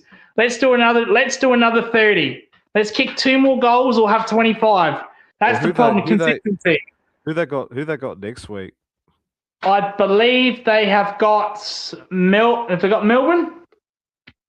No, Melbourne have got Footscray. I don't know who they've got. They got Essendon. Oh, that's another good game. That's another good game for Harley. Is that in Perth? Perth. Yeah. Oh well, fuck. So here's another. Now here's another. They should smoke Essendon by 100. And knowing West Coast, they'll probably lose by 100. But this is a perfect game for Harley Reid to go back to back here, back to back. Stats have GWS in the game. It's straight. Look at the handball as well. The running. Yeah, they're a good handball chain sort of team. Yeah. Yeah. But. Yeah, okay. This is look at that free kick count. That's surprising. Look at that, 26-10. Fucking hell. Yeah, that's really surprising. Yeah, it's really surprising. But okay, so this is a good chance for Harley Reid to go back to back. You have good back to back games against a nothing team. Look at the marks there. That's surprising. The marks. Did that read 87-50? The marks. Yeah, 87-57, 89-57. Yeah. Goodness me. You're not going to win games when you're taking 57 marks. What's that about? What about the tackles, Kiri? Is this another game where the loser has only just though 82-78? So probably fair enough. Yeah. Yeah. Okay. So not good enough to Giants. I think there should be a lot of pressure on Adam Kingsley. Yeah. 100%. And Harley Reid. Back it up, Harley Reid, next week. There's your two messages. I'll tell you what. If he puts similar numbers on next week, oh geez, I might buy a West Coast Guernsey with the Harley Reid number at the back and wear it on the Monday FUNDAY show. I reckon. Harley Reid to Geelong. I reckon. If we don't get Zach Butters, get Harley Reid 100%. Even if we have to trade a Jai Clark or a George Stevens or a Mitch Nevitt, whatever it fucking takes. If you're bringing that back, we're bringing back the wizard hat. Now, who's Hawthorn got? Actually, I know who Hawthorn got because I've been yelled at non-stop. They've got the Crows this week on Thursday. So I'm telling you what, if the wizard has a good game, we're bringing back the hat for the sake of it. Other sports, Kiri. Other sports, that's big game, big weekend in the World Game. We'll go through the Premier League results first, as we always do. Aston Villa 4-2 over Liverpool. What happened there? I did wake up for the second half, but which it was 3-1 at the time. But atrocious. Absolutely, that's what happens. It's what happens when you persist with the same shit coach, the same tactics, same shit everything. I've said this a billion times, and I haven't done a Red Dawn video for a while. I'll probably do one at the end of the season, a final season review, and all of that. If Spurs get a point against Chelsea, they're safe, and which we will talk about that as well. But it looks like we need Man City to beat Bournemouth for us to get Champions League football next season. How funny is that? We're relying on other teams for us to make Champions League football now. That's how it is. That's how embarrassing it is. But anyway, let's get to the rest of the results. Man United 3-2 over Nottingham Forest. Brentford 2, Crystal Palace 2. Sunderland 3-1 winners over Everton. Leeds 1-0 over Brighton. Brighton was another smoky team in the Champions League that could have chased us down for this one. They're out of the race for this one. Wolves 1-0 against Fulham. We know they're relegated. Newcastle 3-1 over West Ham. They are in the relegation zone. I'm surprised with Crystal Palace with that result. They're clearly focusing on what's that? What are they in the Conference League? Conference League. Yeah, the third tier of European football. So they've checked out. They've checked out. Yeah, they know not that. Had a good last 3 weeks in the league. They're clearly focusing on that with this one, and with Aston Villa. We know they are playing in the Europa League final, but that they're now going to play Champions League football in this one as well. So they could lose the Europa final. Won't matter to them. They'll be playing Champions League next year. But it'd be potentially another silverware for Unai Emery. He loves the Europa League titles as well. Unai Emery. So Sevilla, winning with Sevilla. Sevilla, Villarreal. I believe they beat Manchester United in that final. In 2021, that penalty shootout, David De Gea absolutely skyrockets it over the bar. But we'll move on to the rest of the results. So Premier League tomorrow morning and later this week. Arsenal to play Burnley. Bournemouth and Man City, and Chelsea versus Tottenham. Now, if Arsenal win tomorrow, and if Man City fail to beat Bournemouth, that means Arsenal will be the Premier League champions for this one.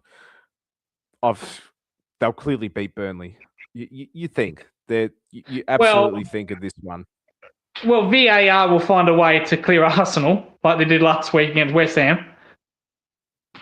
And Chelsea versus Tottenham as well. Like what Flash Movie Trivia said, if Spurs get a point against Chelsea, they're safe. Yeah, 100%. So if they get a point in this one, that means they will be safe, and West Ham will be relegated in this game too. And gee, these three games could determine both the Premier League champions and the last team to get relegated as well. It's crucial Tottenham gets something, because West Ham have an easy game next week. They have Leeds. Leeds might fold for them, and I think Tottenham have who they've got. I think they've got. I'm not sure who they've got in the last game, but I know West Ham have Leeds, so they have a winnable game next week. I think they've got Villa. No, they played Villa last week. Tottenham's got Everton. So yeah. That's in Everton, isn't it? Or was that in Tottenham? Tottenham Hotspur Stadium. Yeah. So if I was Tottenham, I'd try to get something from this, because I reckon Leeds might fold and give West Ham a win there. So if I was Tottenham, I'd try my best in this game. I'll play this game like it's a Champions League final, knowing that probably Chelsea would win. Chelsea have been all right since they sacked their manager. So Spurs have Everton, yeah. Speaking of Chelsea, they've played twice this week, Kiri, if you want to move on to this. They have played. Yeah. They did play in the FA Cup final. Man City 1-0 winners over Chelsea. So Pep Guardiola, he does the double, and he's won his 20th trophy as Man City manager as well. Could this be it? Could this be it for Pep Guardiola as well? Is this the farewell tour for him? Semenyo got the winning goal in the 72nd minute. Had a good year. Very good year. He's another Liverpool target, another one that bloody got away as well. But yeah, we knew City. It was his dream to play City. Him and Mark Gahey as well. He was formidable down back. He was too, yeah. Had a stinker the last couple of games, but he was much more better in this one. Last time win was 29th of December. Goodness gracious, long time. Hasn't been a great season for Tottenham, hasn't it? But yeah, back to the FA Cup final. I could see you wearing your Man City shirt. Been a massive Man City fan as well, Lucas. Obviously, you supported them pre-2008, I assume. Yeah. I couldn't tell you a single player before 2008. If you said to me Steven Gerrard played a game for him, I'd believe you. No idea. No idea. I don't think anyone would have an idea. If you put Steven Gerrard in a City uniform and showed it to a kid, he'd say he was a City legend. I'll tell you what, Frank Lampard played for them at the tail end of his career. He did. No, he did. He did too, Frank Lampard. Yeah. Again, City didn't. Now we know City have got they've played 5 games in 20 days or something ridiculous. So they've been rotating their squad. They got away with it against Chelsea. I don't think they were that good against Chelsea. Chelsea were just terrible, in my opinion. Haaland,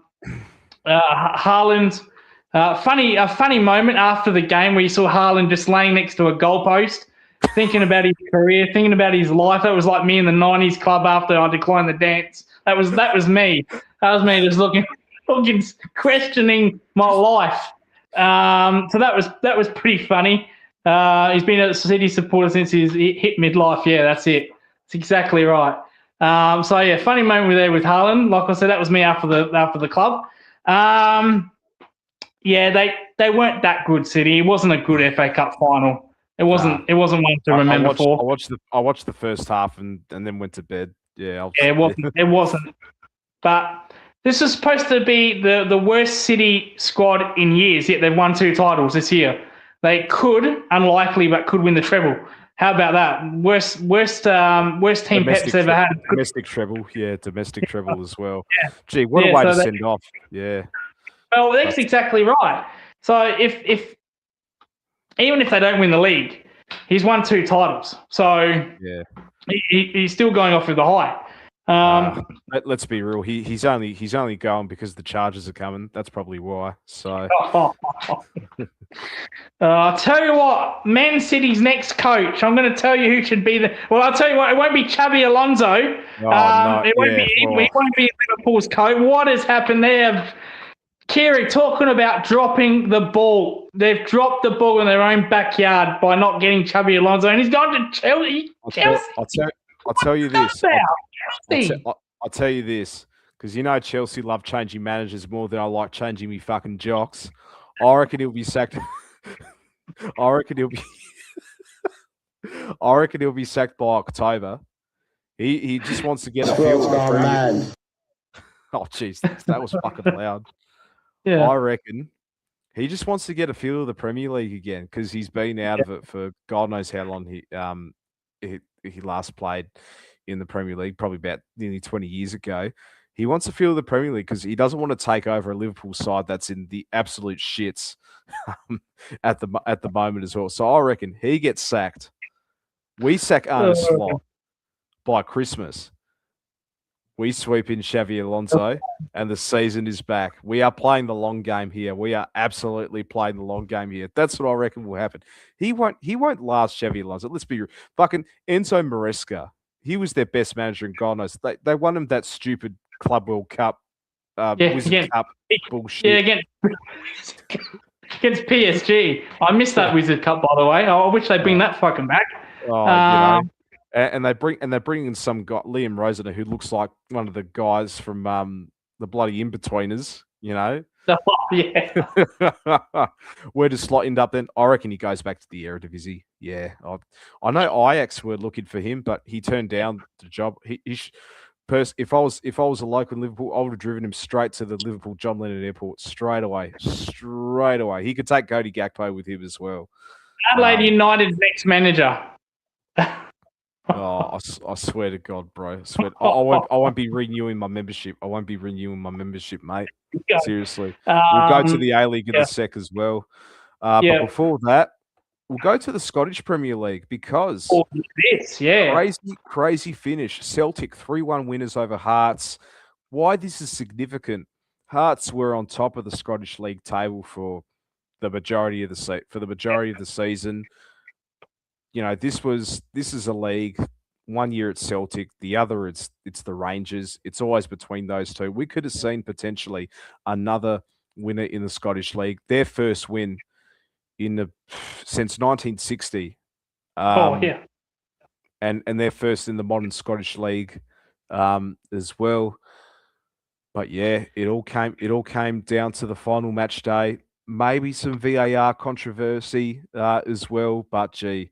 How good is football, Lucas? How good is football? It went down to the wire. Celtic are champions again. Their 5th consecutive league title as well. But football can be so cruel sometimes. Well, talk about bottle drop. So, yeah, Hearts, all they needed was a draw. A draw would have put them. Yeah, they should have drew this game. Simple. And they scored the first goal. They went 1-0 up before half-time. So they were actually leading at halftime. They went 1-0 up, and then Celtic they got that goal back, and then the Hearts put their goalkeeper up. You have to do that. I hope for a miracle. Then Celtic got him on the counter attack. Crowd went absolutely ballistic. Yeah, but yeah, that's crazy. It's probably one of the most dramatic days in Scottish Premier League history. Just charge well, that's why I'll keep going. So, and Rangers, Rangers have spent a lot of money this year. I looked at this, they've spent about $30-40 million of players this year. And they couldn't even finish top 2. So that's a huge flop from them. I think Celtic sacked 6 managers this season. Yeah. I reckon they've got 6 managers. So, It's and like this guy comes in. It's what we could have done with Liverpool. It's what we could have done with Liverpool. We could have appointed Steven Gerrard. They appointed a club legend. Hello. Yeah. So, and they won the title with him. So, on the last day. So, normally we don't cover Scottish Premier League, but I thought that was worth considering. The next game, Kiri, and Ange did turn them down as well. Ange coached Celtic as well. Won some doubles with them, won the Scottish Cup and the league with them. I'll pin that. Sorry about that. Flash movie trivia. The next game, we usually don't talk about this, but this has a lot of significant meanings. If you want to go to it, Kiri. Oh, yes. AFC Champions League. We know a lot about Gamba Osaka and Champions League's Kiri. I know them personally. I went to that game where they played Adelaide United in that final, Kiri. You don't even and they lost 5-0 on aggregate. Gamba Osaka, Japanese, but you're saying why is this significant? Al Nassr, Team Ronaldo. They were the heavy favourites going into this game, Kiri. And Ronaldo could not get it done. In fact, Ronaldo had a chance to win the league last week, and they bottled that. So Gamba Osaka win their first Asian trophy since Adelaide United. So at least we don't have to say that anymore, Kiri. Well, it's the second tier. It's the second tier, just first of all as well. Because I saw your notes. You just said Asia Champions League final. You thought it was the top tier. It wasn't. This is the second tier as well. It's a bit like the Asia Cup, the Europa League Asia Cup and then the Asian Champions League. We'll just call it the Asian Cup. If you're going to Osaka, Gamba, that's a good one. That's a good one, mate. That's common. That's common of the night. Unfortunately, we don't have any prizes that we could give away. But that is brilliant. We'll give you an applause. No, we want to though. We need to be at that stage where we want to give out prizes, but we're only a small channel. But one day. One day we'll give away Signal Boost power banks. Yeah, and one day I'll be in Japan watching Gamba Osaka, my J League team. But yeah, I thought Al Nassr would win this pretty comfortably, to be honest. That they've got the players, they've got over $500 million worth of players. They've got Mane, they've got Ronaldo, they've got Joe Felix, and they could not get it done against Japanese. So Japanese football, has been down, since the money of Saudi and then China. But this was a good result, a very good result for Japanese football. Gamba win 1-0 in the Asia Cup or League 2 Cup. Now, Kiri, moving on to your one. I don't think I have any more down, do I? I think it's now your one. I think that's enough. Yeah, we got the rest here. I know this is all the soccer talk. I promise we're going to talk about other sports as well. Spoiler alert, it's the NBA. But we're going to go back to our backyard. It's the A-League weekend. Massive results. Unfortunately, my Adelaide United lost 3-0 to Auckland FC, 4-1 on aggregate. So they are going to host the grand final. Newcastle Jets. This was a crazy game. I watched this on the train on the way back. The extra time, 1-1.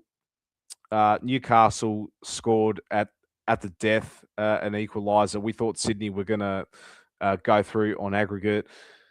Extra time, no goals happened. It went to penalties. And did Newcastle absolutely stink the gaffer up in this one as well?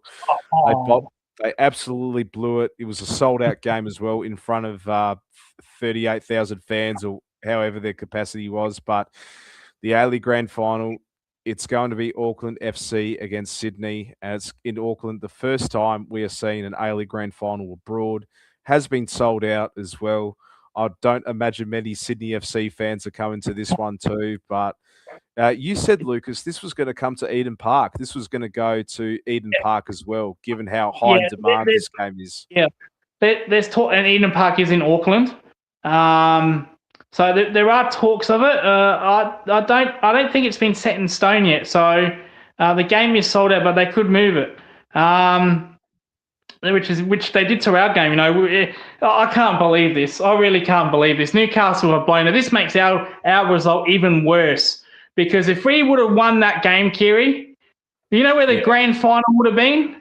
Yeah. Would have been in Adelaide bloody Oval. Wow, this manager, I need to relieve this manager of his command. It's a joke.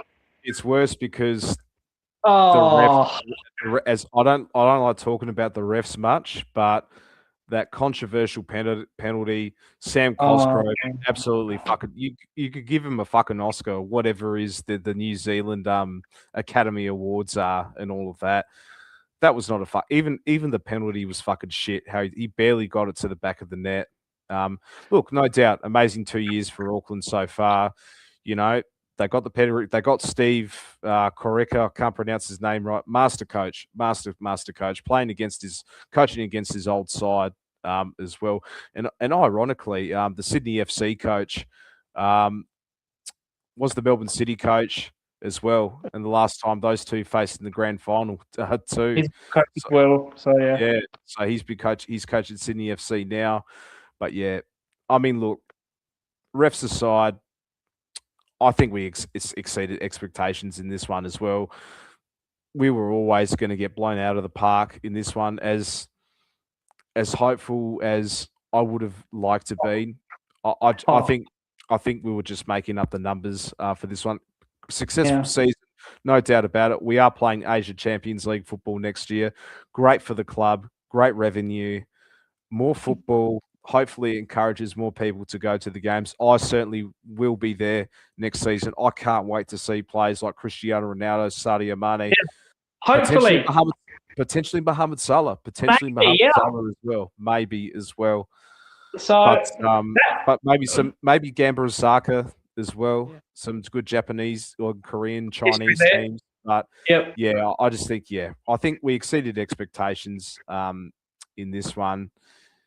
Yeah, it's it's a shame. It's a shame because Newcastle shit the bed and you think, oh, this could have been at Adelaide Oval. If we would have won that, we would have got our wish. 50,000 we would have got our wish, and and it would have been on a Sunday as well, like it was in 2016, because you got the Port and Bulldogs game on the Saturday night.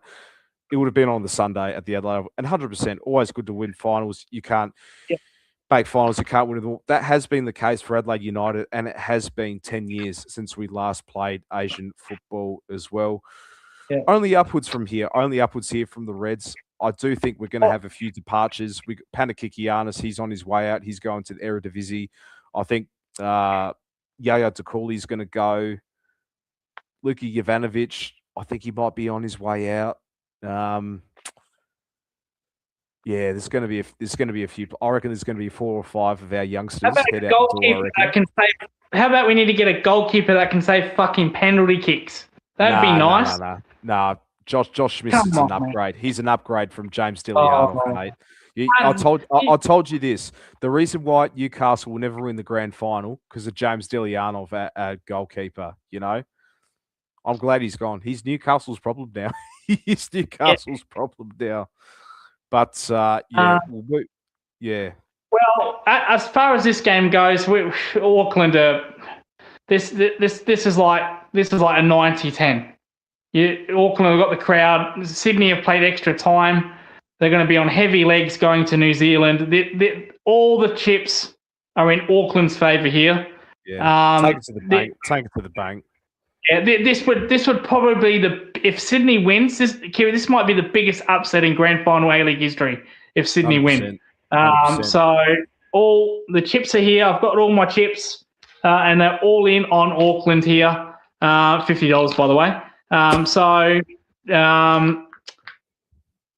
Should win there. And just like the Jack Jumpers, we're going to talk basketball now, but just like the Jack Jumpers, I think Auckland are going to win it in their second season.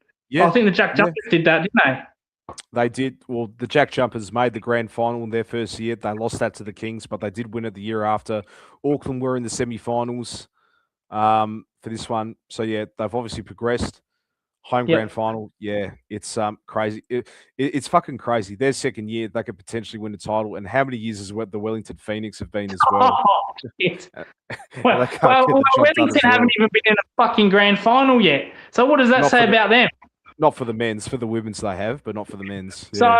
so if there's ever going to be a point where there's too many A-League teams and a New Zealand team has to go, well, I know who they're going to vote for.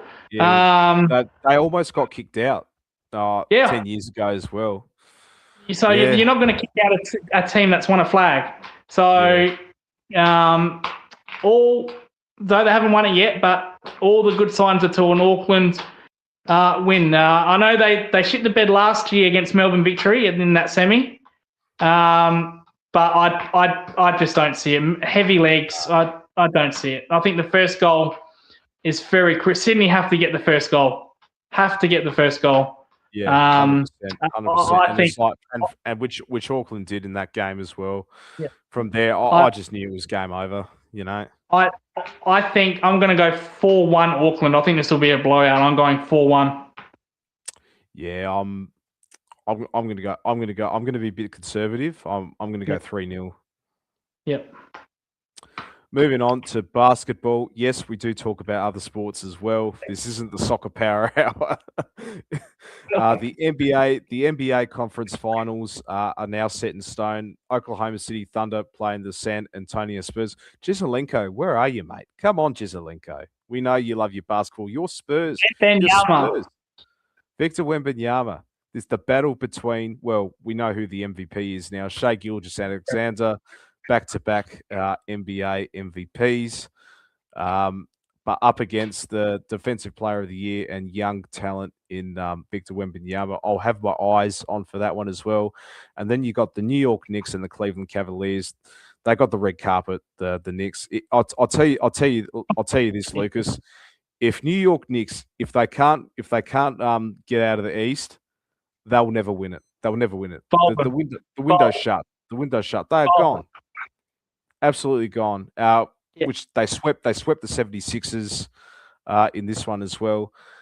And the Cavs beat the Pistons in 7 games in this one too. So Pistons were never in it. Who did they have the first round? And it took game 7 to beat, was it Utah?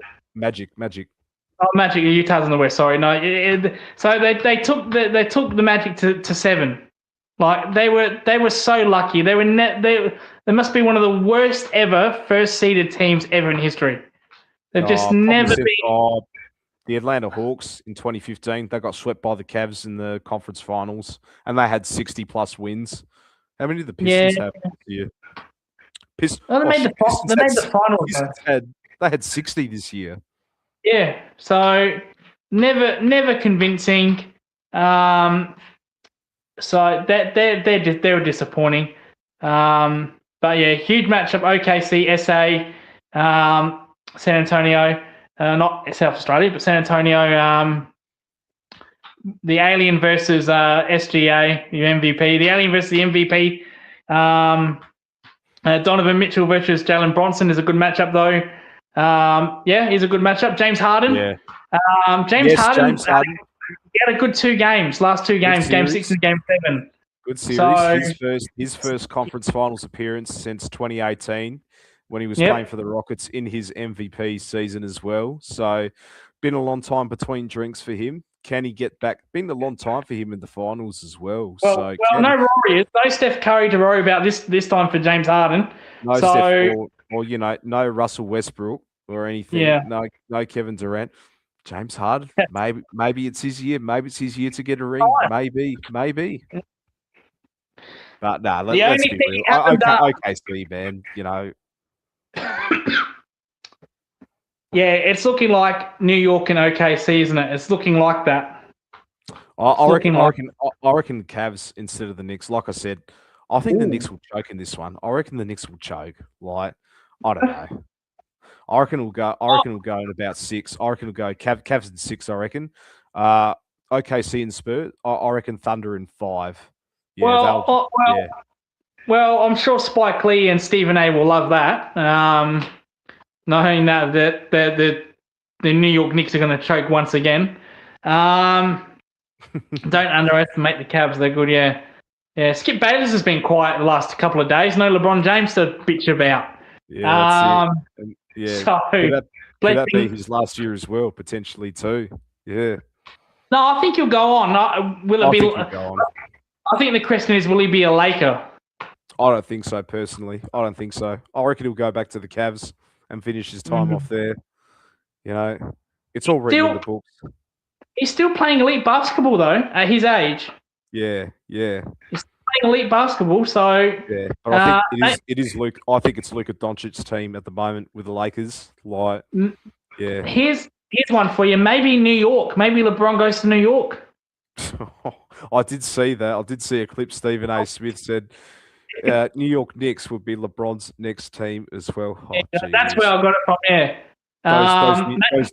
Those Knicks fans, it's gonna be an absolute riot. They are gonna burn the whole city down, whether they win or lose in this one. Gee whiz. Oh, it's a bit like the PSG riots. Yeah. Win or lose, there's going to be a riot. Speaking, we didn't put this in, but PSG actually won their league last night. They did, yeah. It took them, so they haven't been convincing in their own league. I forgot that one. We can't mention every single fucking league. Well, we can mention Barcelona with the La Liga, although you probably don't want to. But no, I don't want. Well, I actually did that 3 weeks ago, didn't I? When they won the league fucking a month ago. Oh. Yeah, we can't cover every league. Big Q's where Gian, the Greek freak. Ooh. I love him to be at Miami. I love him to be at my team, Miami. We've looked at him before at Miami. He's been a target. And we need another star player. The problem is Pat Riley is a bit of a fucking nuisance down there, isn't he? He's just a pest in everything.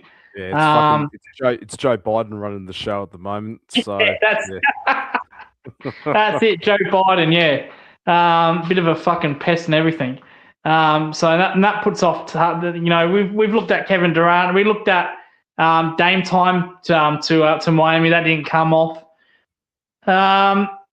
Still haven't replaced LeBron 10 years later, and we're still looking for a small forward. We thought it was going to be Kawhi Leonard. That obviously wasn't the case. We thought, we thought Giannis might be. Oh, he's more of a power forward. He's more of a number 4. But you could be right, Lucas. You could be right in that one. Yeah, we haven't replaced. Here's one outside the box. Here's one outside the box. Maybe Detroit.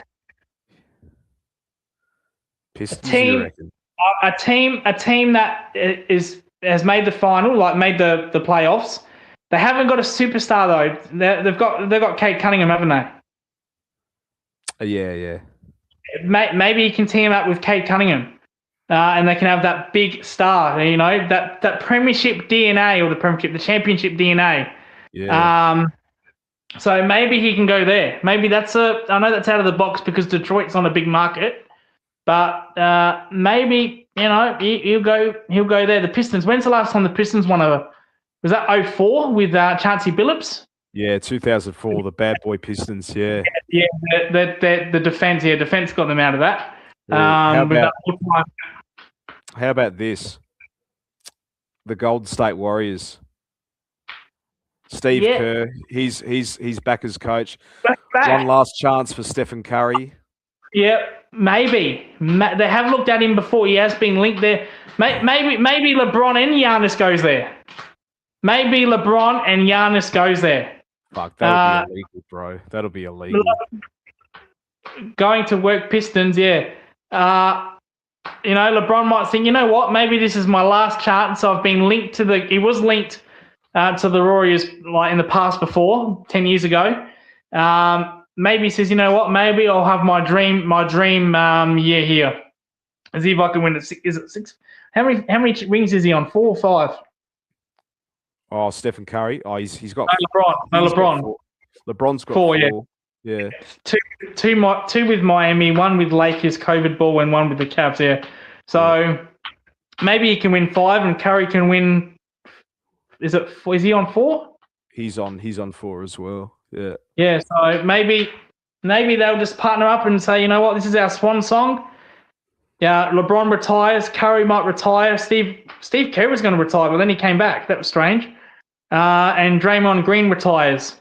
So that could be something. Yeah. Sorry, mate. Yeah, it was the '90s Pistons, the bad boy Pistons. So, They're still called the bad boys because they had Ben Wallace. That's and what I thought. Yeah. So that what was that? Malice in the Palace. Mouse in the Palace. Yeah. Yeah, when Ben Wallace and Meta World Peace absolutely went Haywood Crazy. and belted Have you fans. seen the documentary on Netflix about it? It's quite interesting. I have, yeah, I have, yeah, I have seen that. Yeah. That one fan. I think isn't that fan who got banned for life? I think he's unbanned now, isn't he? Yeah. Is he now unbanned? Yeah. So, so it was it was over 20 years ago. What? Yeah. But it's funny he was in there getting interviewed. He would have got money for that. Yeah. But yeah, that was an awful day. We thought we'd never see that again, and we did with the Australia team in the Philippines. You remember that a few years ago? Yeah. I did see it at a 36ers game as well. I think we were playing Melbourne United when another former NBA player, the Monster, Montrezl Harrell. I forgot who he was fighting against. Oh, well, now he's playing in China, wherever he is now. So, well, that's his own fault for doping. And then blaming the league for it. You go against the league, mate. You're done. He'll never play. He'll never play in Australia again. Yeah, but speaking of, I know we're going overtime here, but speaking of other Australian basketball, Bryce Cotton, he is making his debut for the Boomers. Yes. How about that? Probably our best player. Oh, probably our best. Where does he fit? Where does he fit though? Because you got Josh Giddey, you got Dyson Daniels. No, you can't put Giddey and Bryce Cotton in the same court.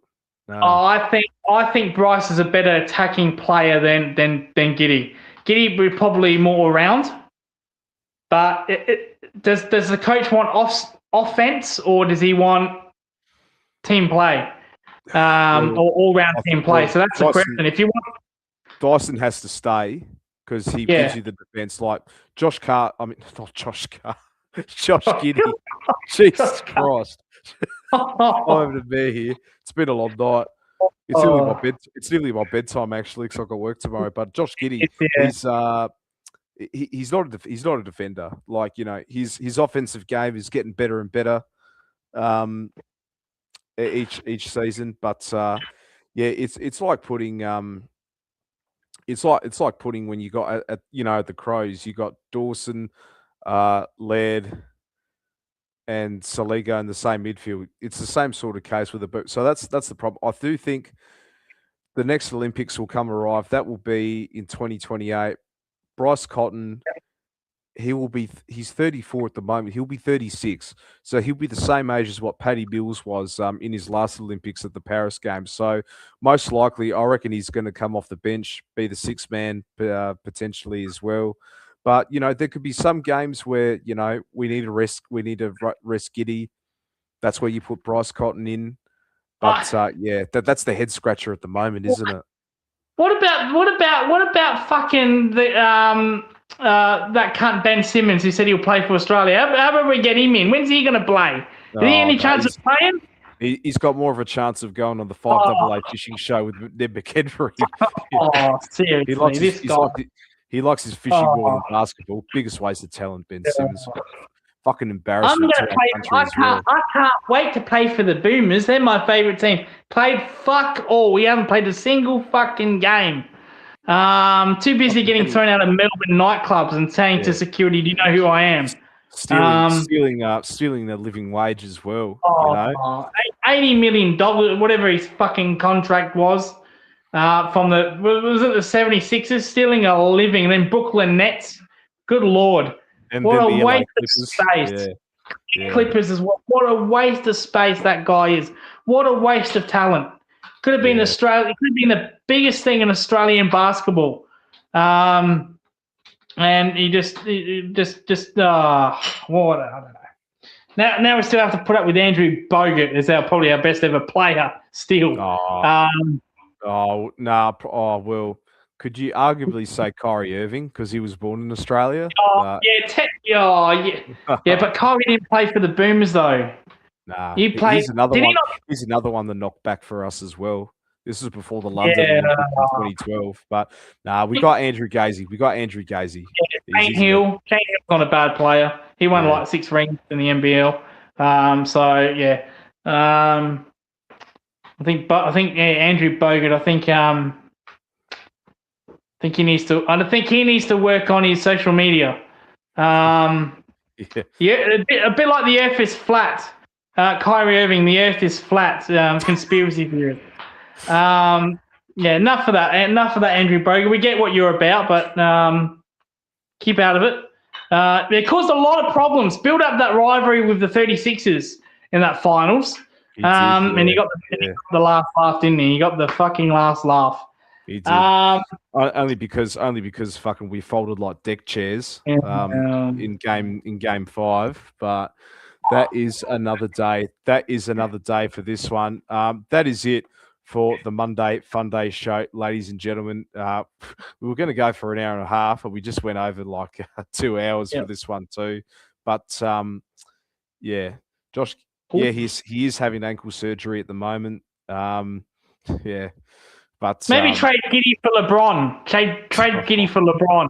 Oh, no, it's good. He's doing this. Good, he's doing the surgery now. It's good he's doing the surgery now. Better sooner rather than later. But he'll be fine. I saw some clips. He was doing some shoot arounds in Melbourne as well. But all right, Kieran, wrap us up from this pissant town that's not going to win any championships in ever. So a video with Matt Pissant. So that was like me after the fucking United loss. Piss out. I went straight to that video. Pissant town that's not going to win anything. There we go. Here we go. Take it away, Kieran.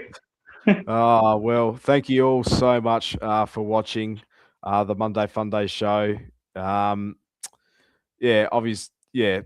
Obviously a good chat. Thank you to the people who contributed to the show as well. Thank you, Flash Movie Trivia. Thank you very much. Thank you to First Time Feature as well. Good to have some newbies on. Lindy, as always. Factual Opinion, as always, too. Jezelenko, where are you, mate? This is your second consecutive. We're going to have to put him on the MIA. He's now MIA. We're going to have to put him on that MIA. Yeah, he's gone MIA. He was there for the preview show, but where are you for the? I think if Spurs win their first game, I think he'll be up and about. Maybe if the Spurs make the finals, he'll be up and about. Who knows? Who knows for that one? But anyways, we are going to wrap this up. Thank you all so much for watching. If you enjoyed this show, give it a like. Subscribe to the channel if you are new. It really helps the channel and the algorithm. And for more Geelong Cats content, pretty sure, Lucas, you're going to do a preview show on Thursday night for this one. You won't see me there. I'll do the review. You'll see me for the review on Sunday and also next week. But take care. Some guests. Hopefully Monday. We've been promised. So Scott, we're gonna mention this. Scott, it's on you. If you don't come, if you turn up like Carlton do, we're gonna get you, mate. We're gonna come after you, mate. I'm telling you.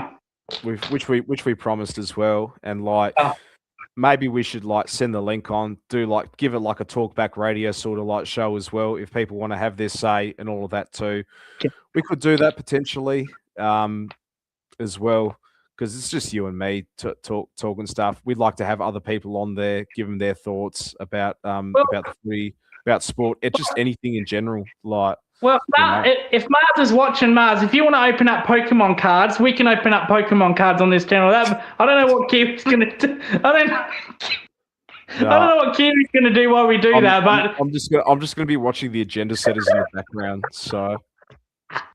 We can go mad. We're going to ban Pokemon cards. We're going to ban. Well, the Monday FUNDAY show is mine, Lucas. So as well, I've got the rights to that one, and we are not going to do Pokemon cards or any sort of trading cards in that. We could do footy cards. Oh, there you go. Yeah. But not, Yeah, I but don't not think- Yu-Gi-Oh, not like Digimon or Bakugan or where the fuck. I was a Bakugan kid growing up. Well, the so- only one that does cards is Cardman. I don't think he's going to come on our show after we dealt with him at Gather Round anytime soon. But anyway, like I said, thanks for liking and subscribing. Really do appreciate it. Helps our channel. We've got 65 subscribers. When I first started this a year ago, I would have taken 5. So 65 is pretty good. The Red Dawn TV, friends of the show, that's Kiri's channel. The Jumper Punch, Magpie Chronicles, and Kiri. That is it. Thank you all for watching. Kiri, wrap it up. Thanks, guys. Take care. Be kind to one another. And as always, go the mighty Catters. See you later.